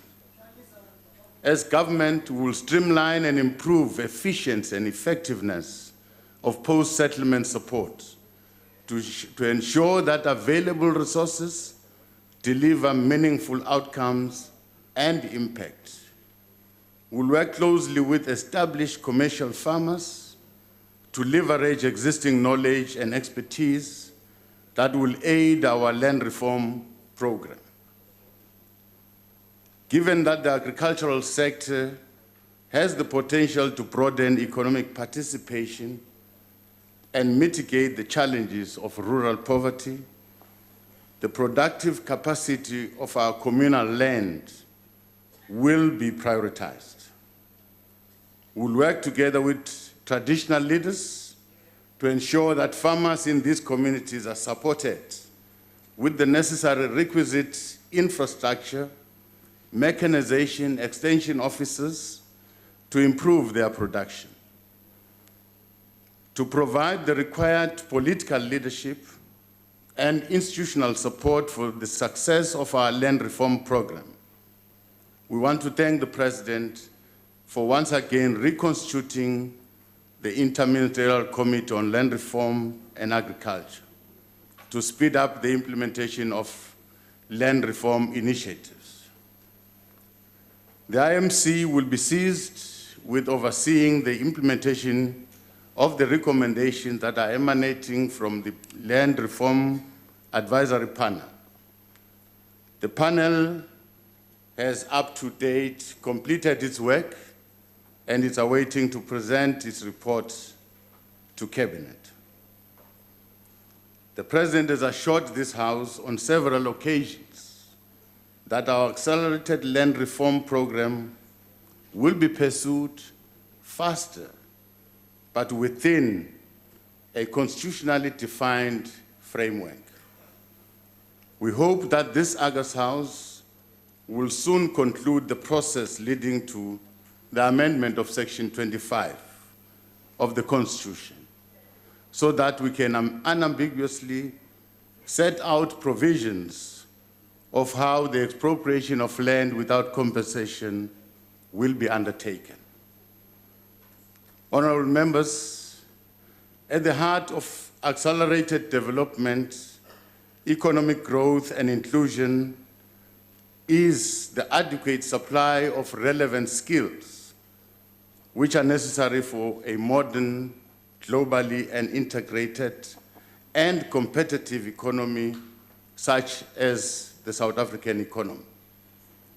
The changing nature of work in the age of the fourth industrial revolution presents shifting expectations for realignment of the skill sets that are required to support the digital economy. What compounds our challenge as a country is that our bulging youth unemployment rate is as a result of low educational attainment levels and a lack of industry-specific skills amongst our youth. The high number of young people aged between 15 and 34 who are not in employment, who are not in education, who are not in training, it's a serious cause for concern. In partnership with industry, we will work on finding solutions for this category of young people to ensure that they acquire the necessary skills that will enhance their participation in the labor market.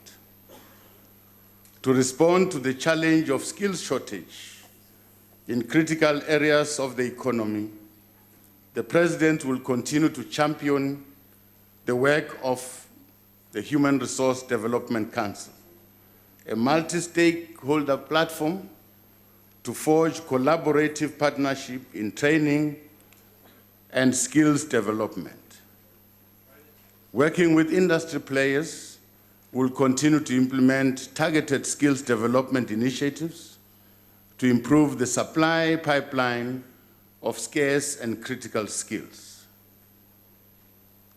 We are alive to the fact that as we deal with the deficit of skills in the economy, we should accord equal attention to improving health outcomes, thereby ensuring that we have a healthy and a productive workforce.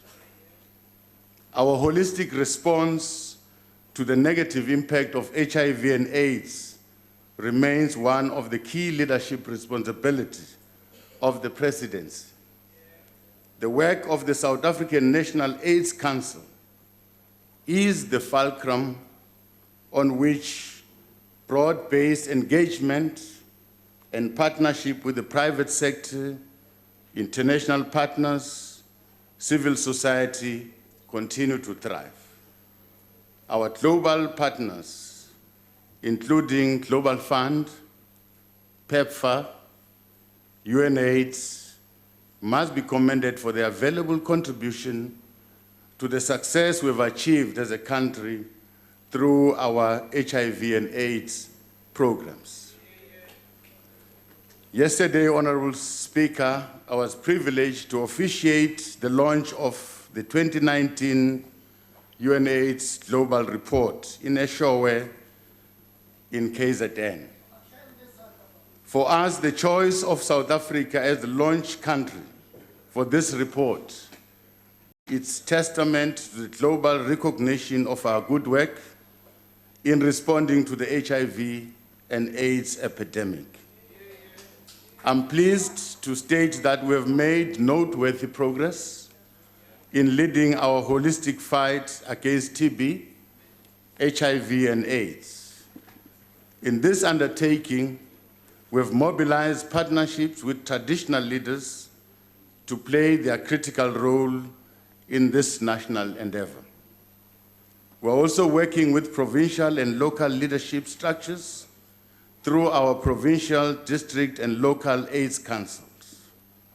Our premiers and mayors are playing a very critical leadership role in mobilizing all social partners and our communities to ensure that we succeed in our fight against HIV and AIDS. Furthermore, the 2017-2022 National Strategic Plan remains our blueprint to guide all our efforts, our response towards HIV and AIDS. It will be rolled out and implemented through provincial and district structures.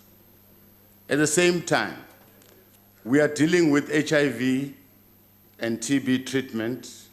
Our focus remains on prevention to ensure that many South Africans remain TB and HIV negative. In saying this, there is also an acknowledgement that much work still remains to be done to stem the annual tide of new infections, of new HIV and TB infections.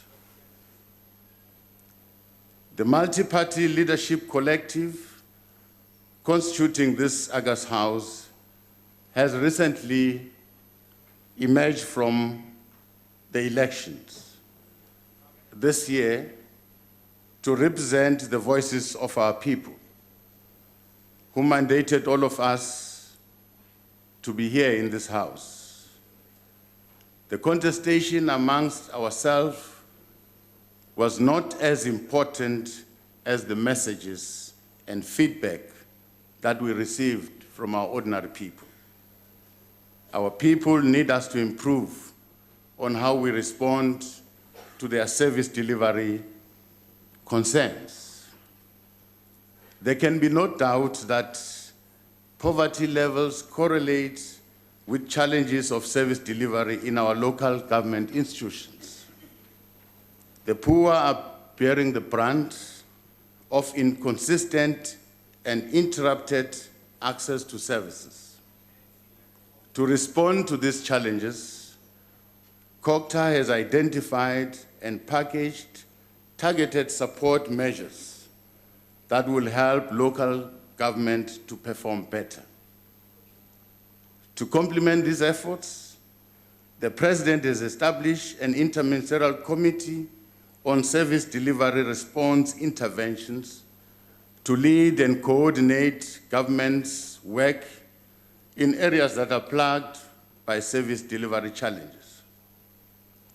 We will continue to build an efficient, effective, and responsive local government system. More importantly, we need to safeguard the integrity of governance systems to ensure that service delivery is enhanced and public resources are utilized to benefit our communities. We'll focus on strengthening political and administrative leadership capacities to ensure that issues that are raised by the Auditor General are addressed. We fully endorse the Auditor General's statement when he said recently that leadership sets the tone of any organization. If an organization's leaders are unethical, have disregard for governance, disregard for compliance and control, and are not committed to transparency and accountability, this will filter through to the lower levels of that organization. In my role as leader of government business, it is my sworn duty to ensure that there is implementation of the district-based approach as announced by the President to speed up service delivery. We will undertake to do this in the spirit of coordinated governance, working with the relevant line function departments like COCTA to ensure that municipalities are indeed adequately capacitated, resourced to fulfill their legislative mandate on service delivery.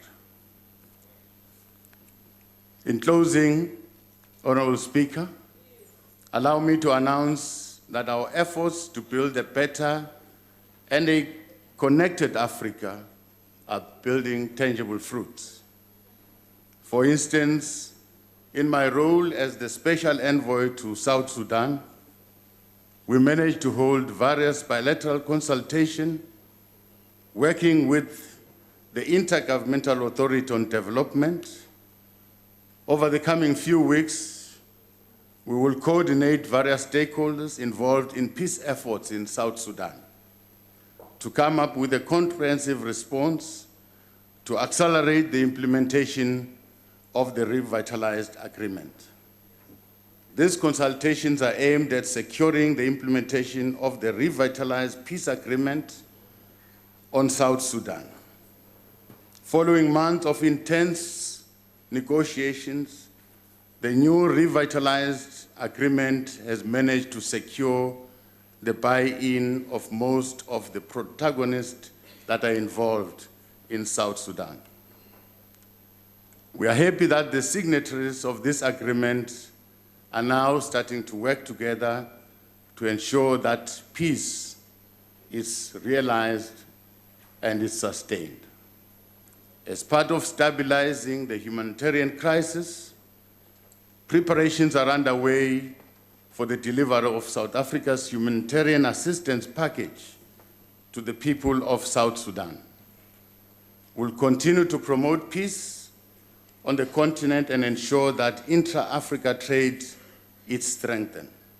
More importantly, Africa's people must live in peace, with no fear of war, with no fear of violence. I would like to extend my sincere appreciation to the President for his unwavering support and being a living example. To me, President Ramaphosa embodies Madiba's sage counsel that a winner is a dreamer who never gives up. We commit ourselves, Mr. President, to work with you, to travel with you this journey in good times and in difficult times, will always support this government and ensure that we succeed in all the goals that we have set for ourselves. Thank you very much. Thank you, sir.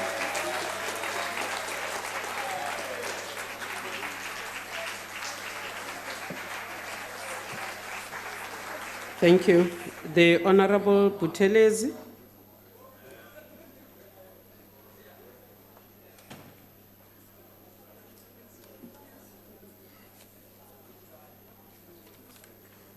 Honorable Speaker, His Excellency the President, His Excellency the Deputy President, Honorable Ministers, Honorable Deputy Ministers, Honorable Members of the House.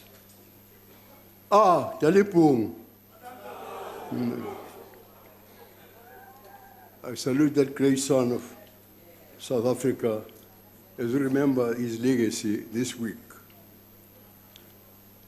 Honorable members, every budget, as all of you know, highlights performance indicators and relates these outcomes of the medium term to the medium-term strategic framework. So in the presidency, for example, performance indicators include quarterly monitoring reports on such things as economic policy, job creation, fighting corruption, service delivery, and social transformation. These indicators relate to the strategic outcomes of nation building, inclusive growth, and efficient public service, and the safety of all South Africans. One then should be able to get a bird's eye view, as it were, of how the presidency is faring based on its performance indicators. Unfortunately, though there is no data available for this budget cycle. Nor is there data for last year, even on the year before, or the year before that. Does this mean that there were no quarterly reports? This is a monumental shortcoming which would have been pounced upon if there was a parliamentary oversight committee. But yet again, we come to this House to sort of rubber stamp a budget we have not yet had the privilege of interrogating beforehand, for there is still no committee with oversight of the presidency. Now, this hinders Parliament in fulfilling its mandate and places the President in an embarrassing position of answering questions that should have been answered by the accounting officer in the presidency. Nevertheless, the questions must be asked. Last year, we were told that by 2021, almost 30 million would need to have been cut from the president's budget.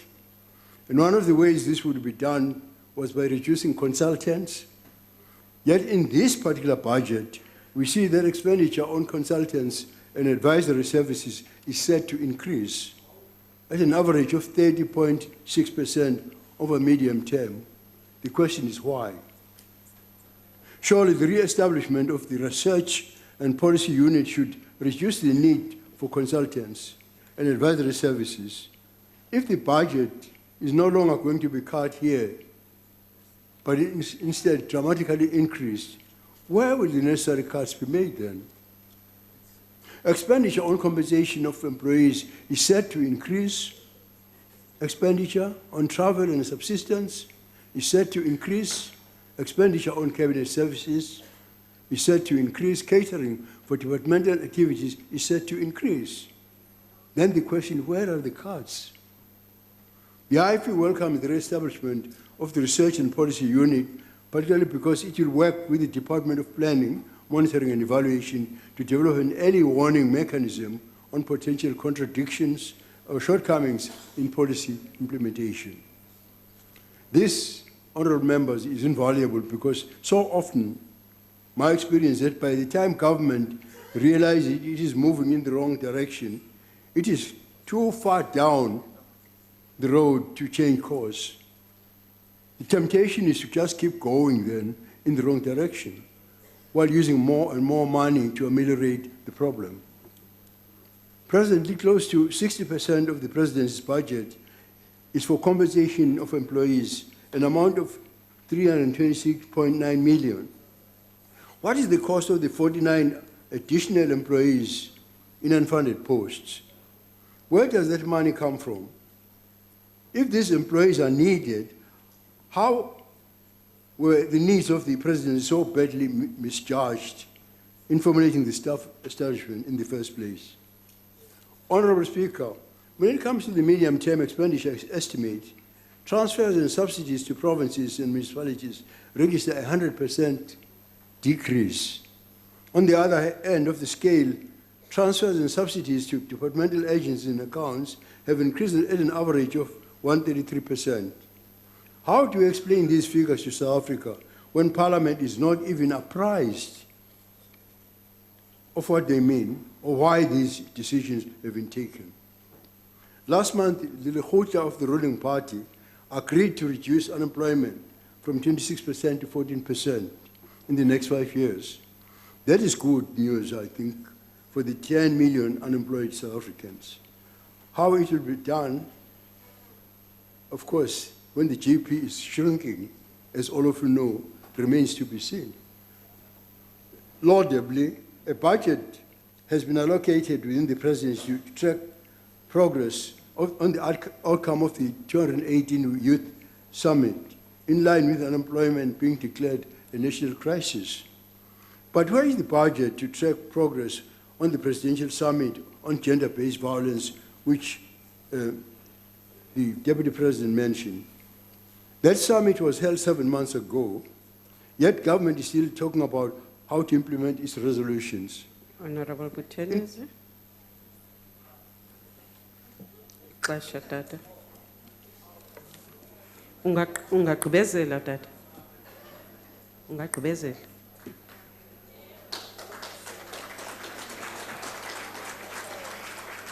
The Honorable Groenewald.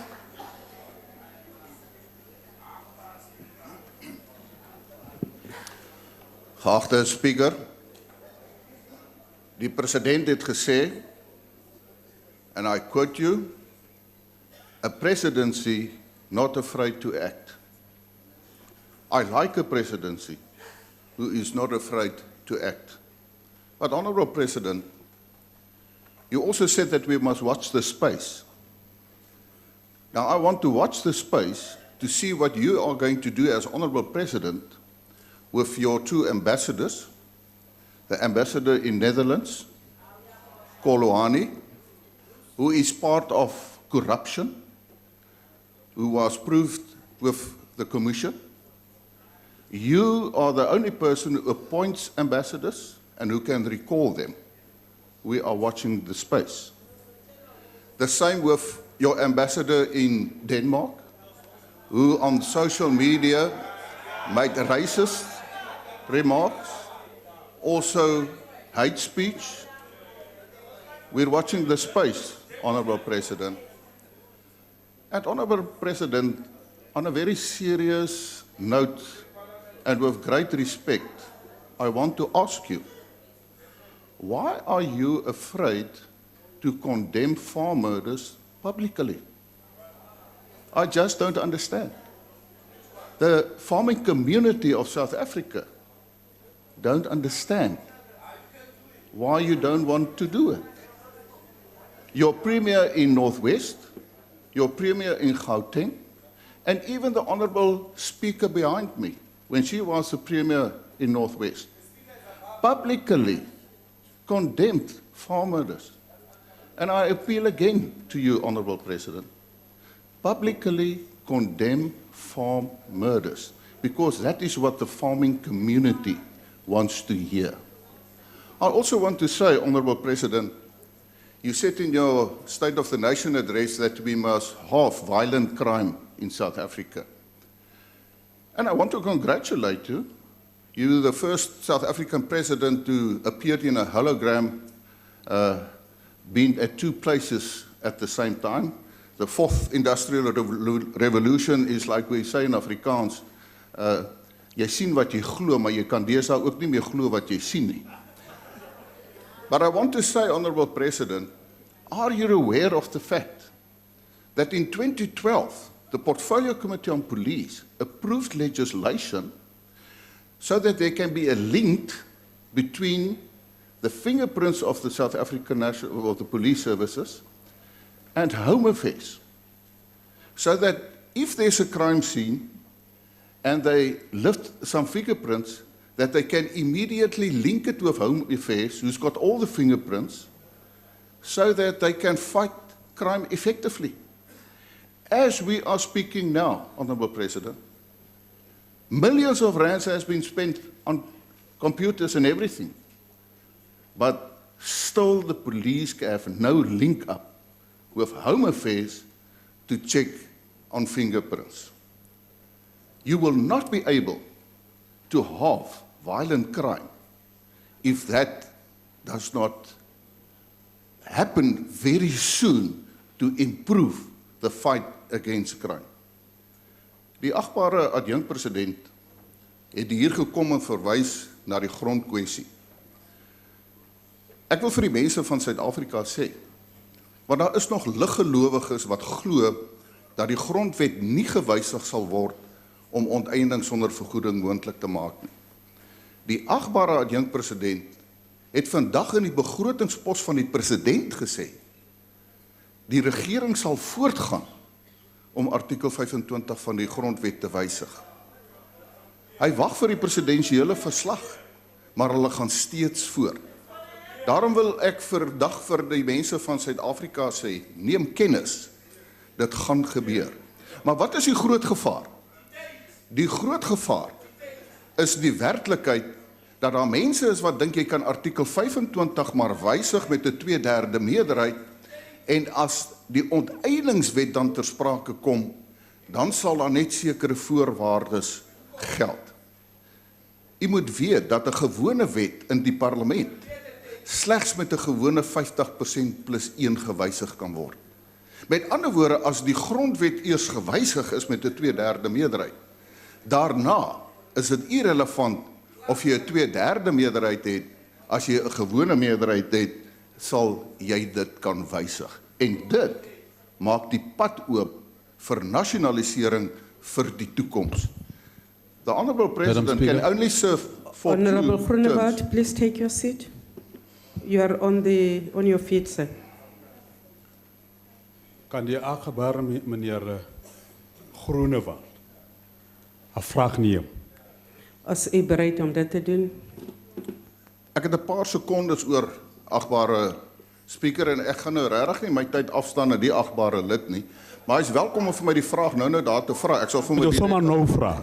Nee, jy mos my Is u bang? Honourable, no. Maybe I must explain in English. I'm not going to take your question and use my time for your question. But you're welcome to come and ask me outside. Please proceed, sir. Dankie, agbare speaker.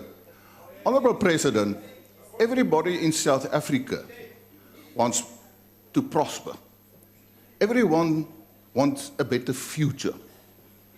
But with great respect, I've listened to what you've said this afternoon. It sounds very good. It sounds like an academic presentation of we will liaise with this, we will have focus on this and that. In the end, Honourable President, the people don't have jobs. And I want to say, especially when it comes to local government, if you say you want to obtain something, abolish district councils, because there's no use for them.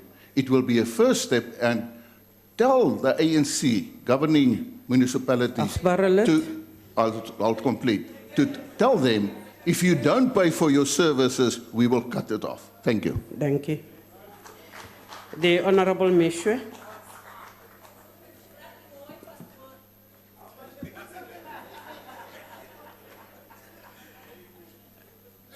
Speaker, Honourable President, I was devastated to read reports that 43 people had been murdered in Cape Town this past weekend.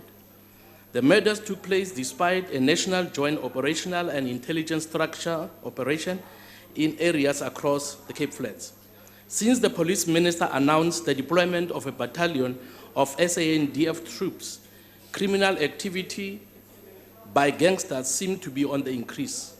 This despite a heightened police presence in some of the most violent areas of the city. Mr. President, soldiers must take their positions in violent areas this coming weekend to prevent the loss of more lives. Use these soldiers to assist the police to crush crime and gangsterism on the Cape Flats. Too much blood has been shed, and we believe enough is enough. Speaker, in August of 1993, former President Mandela was in Katlehong on the East Rand, where over a few days, more than 130 people died as a result of political violence. Speaking to those who gathered at the stadium, he reportedly said, and I quote, "The first big problem is the unwillingness of government, the police and the South African Defence Force to protect our people. To them, the lives of black people are cheap. It is as if flies had died," close quote. This was a cry of desperation from former president who wanted to see the killings stopped. Today, we find ourselves in a very similar situation, and our people are living in fear and looking up to government for help. Mr. President, much more must be done to stop the daily killings of innocent people in gang-infested areas and on our farms and small holdings. During his State of the Nation address, the President called for a relentless focus on economic growth. Economists welcomed this undertaking, but cautioned that policy uncertainty was at the root of our stunted growth. Yesterday, the Institute of International Finance published its Global Debt Monitor, which reportedly put South Africa's debt to GDP at almost 60%, after reaching 59.3% in the first quarter.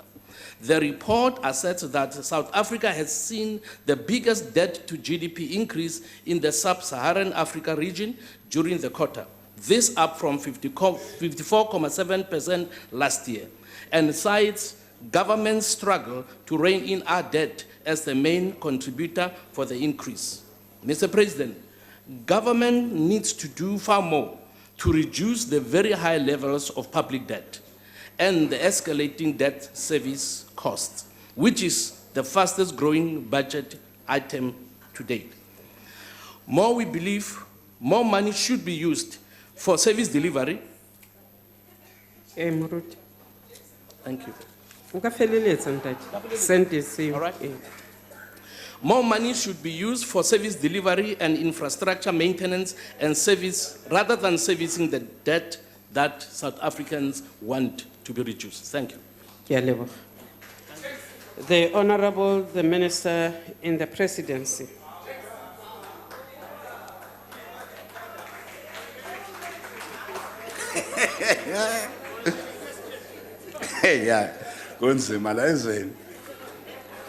Thank you, Madam Speaker. His Excellency President Cyril Ramaphosa, Deputy President of the Republic, Babu Mabuza, Ministers and Deputy Ministers, honorable members of the House, the Acting Director General of GCIS, Ms. Phumla Williams, Acting CEO of the MDDA, Ms. Zugiswa Poche, Acting CEO of Brand South Africa, Ms. Thulisile Manzini, distinguished guests in the gallery, including my daughter and her friends. Her name is Thuli. She's up there. Now, I just want to say to Thuli, if you see anybody wearing a red overall and boots approaching you, run, my girl. Run, and don't look back. As we deliver this budget vote speech on the eve of Mandela Day. Tuli. Honorable Ndlozi. I'm just greeting to no, Honorable Ndlozi. That is completely out of order. Tuli. Honorable Ndlozi. That's completely out of order. Please continue. And Commissar Dr. Ndlozi is not married and is available. Honorable members, we appreciate the presence of the minister's daughter in the gallery, and that's where it ends. Please continue, Minister. As we deliver this budget vote on the Ginger is going to be very hurt about me being available. Honorable Ndlozi, Ginger is please going to take be your hurt. seat. Everyone knows I'm with Ginger. Honorable Ndlozi, Honorable Ndlozi, the floor of the House is not where personal interest is expressed. Can we now continue uninterrupted, honorable members? Honorable Minister, please proceed. As we deliver this budget vote on the eve of Mandela Day, a day devoted to volunteerism and service to others, I dedicate this speech to a woman who has for her entire life practiced the values of volunteerism in an effort to bring change to the lives of others. A woman who, without knowing many of us, provided shelter and support for us during the dark days of apartheid. A woman who, in her old age, continues to be a pillar of strength to her community in Zone 2, Diepkloof, Soweto. A stalwart of the anti-apartheid movement and a mother to many of us. Her name is Ugogo Margaret Stoffel. Because of Ugogo Stoffel's immense contribution to our lives, we have adopted her family and we provide the necessary support to ensure that she does not have to worry about the future of her 20 grandchildren. Though the little we do will never compare to what she did for us, maybe let me explain what she did for us. Some of us who came to Johannesburg running away from police in our own localities, we didn't have places to stay. It's Mama and Ugogo Stofile who opened their houses for us. There are many of us, I came from Witbank, but there are many others who came from other outlying areas who also found refuge in the house of Mam Stofile. Thank you, Mam Stofile.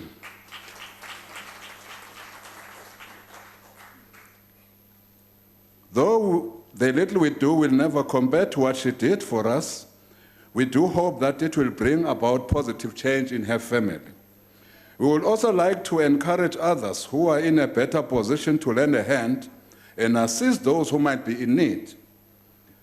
Through small, consistent acts of kindness to others, we will indeed be honoring our liberation icon, as our president has said, will indeed be honoring Utata Nelson Mandela. We must all open quotes, take action, inspire hope, and make every day a Mandela Day. Mr. President, you have never shied away from constructive criticism and robust debate, which is a hallmark of our democracy. However, we want to differentiate between robust and constructive criticism as opposed to disrespect, rudeness, and uncouth behavior as shown by others in this House. But also, as shown during last week's budget speech by Mr. Pravin Gordhan, particularly by the EFF. Why do the EFF pursue Gordhan so much? Let's just try and answer this question. Why this anarchic pursuit of this stalwart of our liberation movement?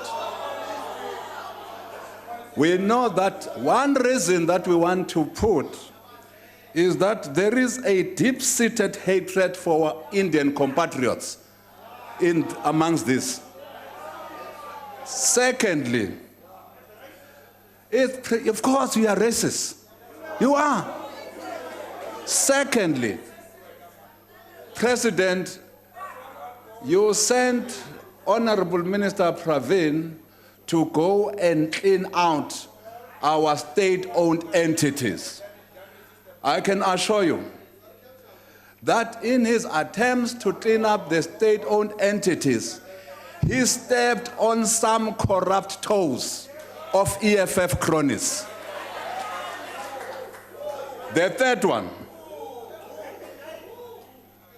is that indeed they are trying very hard to try and deviate from their friends who are dealing in illicit cigarettes, who fund them regularly. And it's these friends who are being pursued by our tax collecting agencies. Now, Pravin becomes a scapegoat.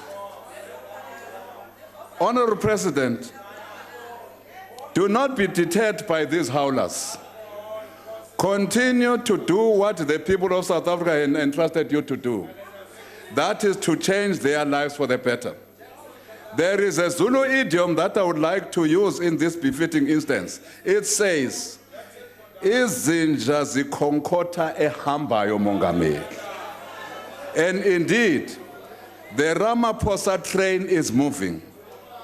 Since coming into office, President Ramaphosa has championed economic growth through the investment conference and job summits, among other. Honorable Minister, please take your seat. Honorable Ndlozi, you are on your feet. Thank you, Speaker. I really need you to help us, if it is parliamentary, that because we're critical, we see Zinja. From an old person. Like, how do you at the same time justify that you are a Democrat? If people who are critical of you, you call them dogs. Honorable Ndlozi. So can you please decide if the Honorable Jackson Gordhan is right for saying that? If that sentence is in particular parliamentary.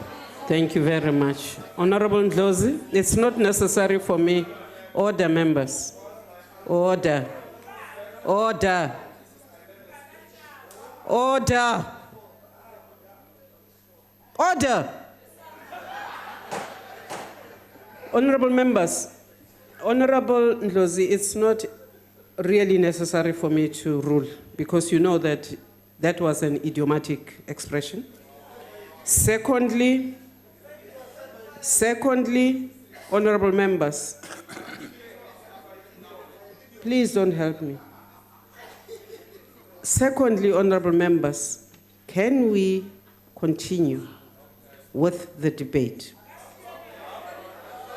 Thirdly, we do not have a Jackson Gordhan. Honorable Minister, please proceed. Madam Speaker, we have Mpigwa Jamnandas. Honorable Gadi, you have not been recognized, and therefore whatever you have said now is off the record. Since coming into office, President Ramaphosa has championed economic growth through the investment conference and job summits, among other successfully initiated projects in the year under review. The Digital Economy Summit, which took place earlier this month, reaffirmed government's commitments to providing the required infrastructure to enable our digital ascendancy in order to better serve our people. Chairperson. President Ramaphosa. Speaker, sorry. Thank you. Minister, please take your seat. You're on a point of order.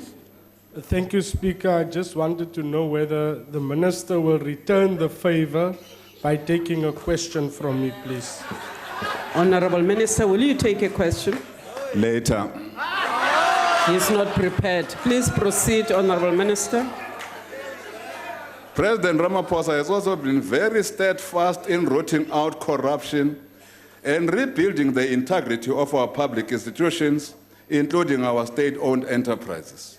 Mr. President, we are in full agreement that as a country and as a people, we must deal with corruption head-on.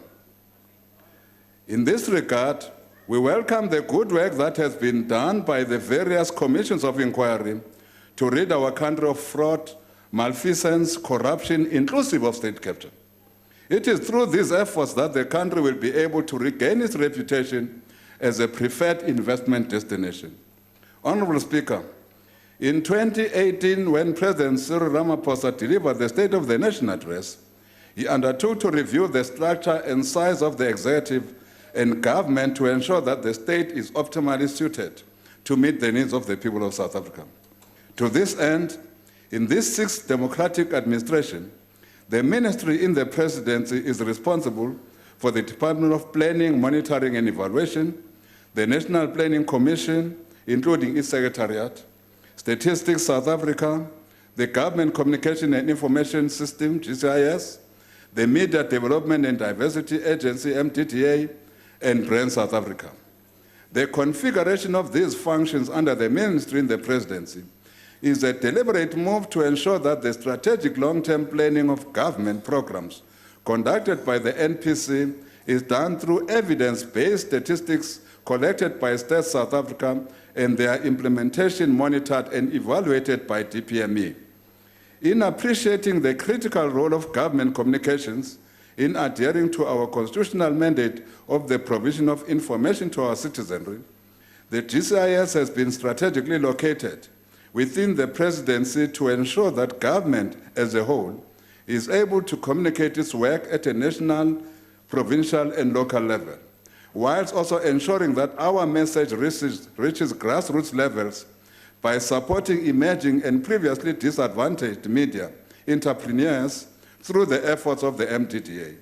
On an international level, our brand SA plays a critical role in ensuring that the management of South Africa's brand and the reputation of our country to remain an attractive investment and tourism destination. Therefore, this alignment of functions within the ministry in the presidency allows us greater coherence, better coordination, and improved efficiency as a ministry strategically located within the presidency. This location also allows the president to have a clear line of sight on the performance of government as a whole through the work of the Department of Planning, Monitoring, and Evaluation, among others. Honorable members, in his SONA, President Ramaphosa reaffirmed the NDP as our lodestar, that all government departments must adhere to and achieve our Vision 2030 goals and targets to enable us to grow South Africa together and build South Africa and the nation we want. As a think tank and advisory body, the NPC is the custodian of the National Development Plan Vision 2030. Whilst in the past the NPC would attend to their human resource needs through the DPME, the reconfiguration of government has ensured that the NPC and its secretariat will now be a standalone body tasked with macro planning. As the chairperson of the NPC, we will ensure that in the remainder of the term of the current NPC, which ends in September 2020, the priority focus of the Commission will be on the appraisal of the NDP. This work is intended to assess the implementation of the NDP, what the challenges have been, reasons for lack of implementation, if any, and what can be done to change course and get back on the critical path towards the NDP's goals, both in the medium term 2020 to 2024 and the long term up to 2030. Working in close collaboration with the Department of Planning, Monitoring and Evaluation, we also intend on hosting a colloquium with our social partners and the academic society later this month to assess any challenges encountered in the implementation of the NDP and collectively input on a way forward. As part of executing our planning, monitoring, and evaluation mandate, the DPME was entrusted with the responsibility of conducting the review of the performance of government and its social partners during the first 25 years of democratic governance in South Africa. Working together with my predecessor, the Honorable Dr. Nkosazana Dlamini Zuma, we will table the 25-year review within the first 100-day time frame of this administration. Broadly, the 25-year review indicates that our democratic government achieved beyond expectations in the delivery of basic services such as housing, the provision of free access to water, electricity, healthcare, and education for the poor. However, we are still lagging behind on the economic growth and transformation front. Through the DPME, we are broadening our monitoring system to an integrated monitoring framework, including frontline service monitoring, citizen-based monitoring, community-based monitoring, and more effective use of the presidential hotline. Through our integrated monitoring framework, the Department of Planning, Monitoring and Evaluation will closely monitor the performance of all departments on a biannual basis and keep the President appraised on this performance. Mr. President, we are bringing back the Izimbizo programs, and as you have mentioned, our approach will be district-based. Through the integrated delivery model, the DPME will not just be counting how many taps have been provided, but also monitor whether those taps have clean running water. We will not only be checking on how many clinics have been built in an area, but also monitor the quality of the healthcare services in that particular primary health care facility. Our presidential Izimbizo, coupled with our government community outreach and rapid response programs by our ministers and deputy ministers, will give our president and deputy president a better view of where delivery challenges are and what interventions are required. These will also assist government in directly responding to the issues raised by our people during the May 2019 elections. We have taken it upon ourselves to ensure that all entities under our ministry are fully capacitated and functional in the next 100 days of this administration. There must be no boards which are incorrect or defunct. There must be no entity with a head who is in an acting position. Therefore, all funded posts must be filled, especially at senior management level, because it is only when we have fully functional structures that will be able to deliver on our respective mandates. Our Deputy Minister in the Presidency, the Honorable Thembisi Siweya, will outline our plans relating to rebooting the governance structures of the MDDA and Brand South Africa. Today, President, we met with the community media, including community radio, community TV, and community print, where we agreed that this sector needs urgent attention. We will therefore be working towards a national engagement with this sector in an attempt to deal with the challenges that it is faced with. We are also in the process of realigning government-wide communications so that there is one message, many voices at all levels of government to ensure that we keep South Africans informed of the work of government at all material times. Government communications must reach our people in all corners of our country. Therefore, in line with our constitutional mandate, we have to honestly inform the public about what the 6th administration is doing, why it is doing so, and how that is going to improve the lives of our people. In this regard, our message should speak to what government is doing to improve people's lives, and in particular, what efforts are being made to revive the economy and create jobs. This past Friday, we unveiled the plaque and renamed the GCIS press room in Tshwane after Ronnie Mamwepa, and thus it became the Ronnie Mamwepa Media Center. This historic event was in honor of one of our finest public servants and government communicators. Ronnie Mamwepa was a true embodiment of a patriot, a model public servant, a humble and dedicated leader, and most of all, a veteran government communicator. In renaming the GCIS press room after Ronnie Mamwepa, we're making a statement of intent. We are challenging all communicators in government to follow in his footsteps and to carry the torch of communicating directly with our people, as the late Ronnie did. Government communicators must not be news, must not be celebrities. They must be available at all times, speak the language spoken by our communities, and be humble. We are going to fully implement the government communication policy as approved by Cabinet. The policy strengthens the government communication system to ensure that it is well integrated, better coordinated, and professional, and allows for citizens to interact with government. Honourable Speaker, we want to thank all those who participated in our previous budget vote debates for entities under the Presidency. We thank members of this House who robustly engaged the budget vote on DPME, which will ensure that planning, monitoring, and evaluation is conducted in all departments. As we have said, we will soon be presenting the proposed Integrated Planning Framework Bill to Parliament, which will ensure better integrated planning, Mr. President, across all levels and spheres of government. Similarly, we appreciate the contributions and thank those who have participated in the debate on the budget vote on Statistics South Africa. We look forward to introducing a draft statistics amendment bill in Parliament in the year ahead.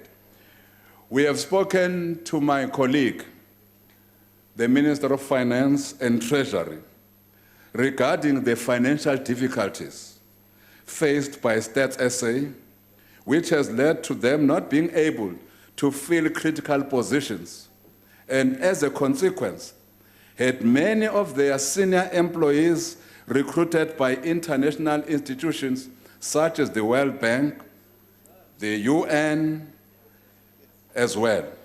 In this regard, the National Treasury, and again, thank you very much, Minister, has undertaken to look into the underfunding of Stats SA. And we are confident that a solution to preserve our Stats SA will be found.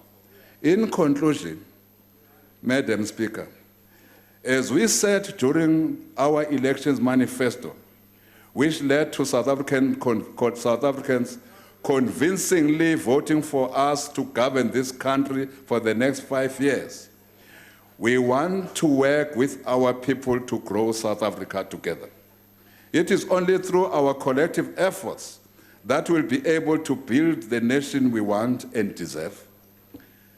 We must thank all the leaders of the 6 departments and entities which fall under our competency for their sterling work in ensuring that we are able to work in a coherent and efficient manner to serve the people of South Africa.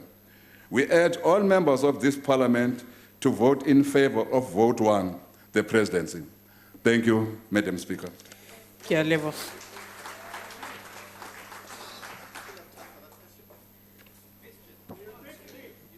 Honourable members, we will now take a 15 minutes break. The bells will be rung to alert members to the resumption of the business. The proceedings are suspended.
Okay, you found them. I thought you were remember 1656.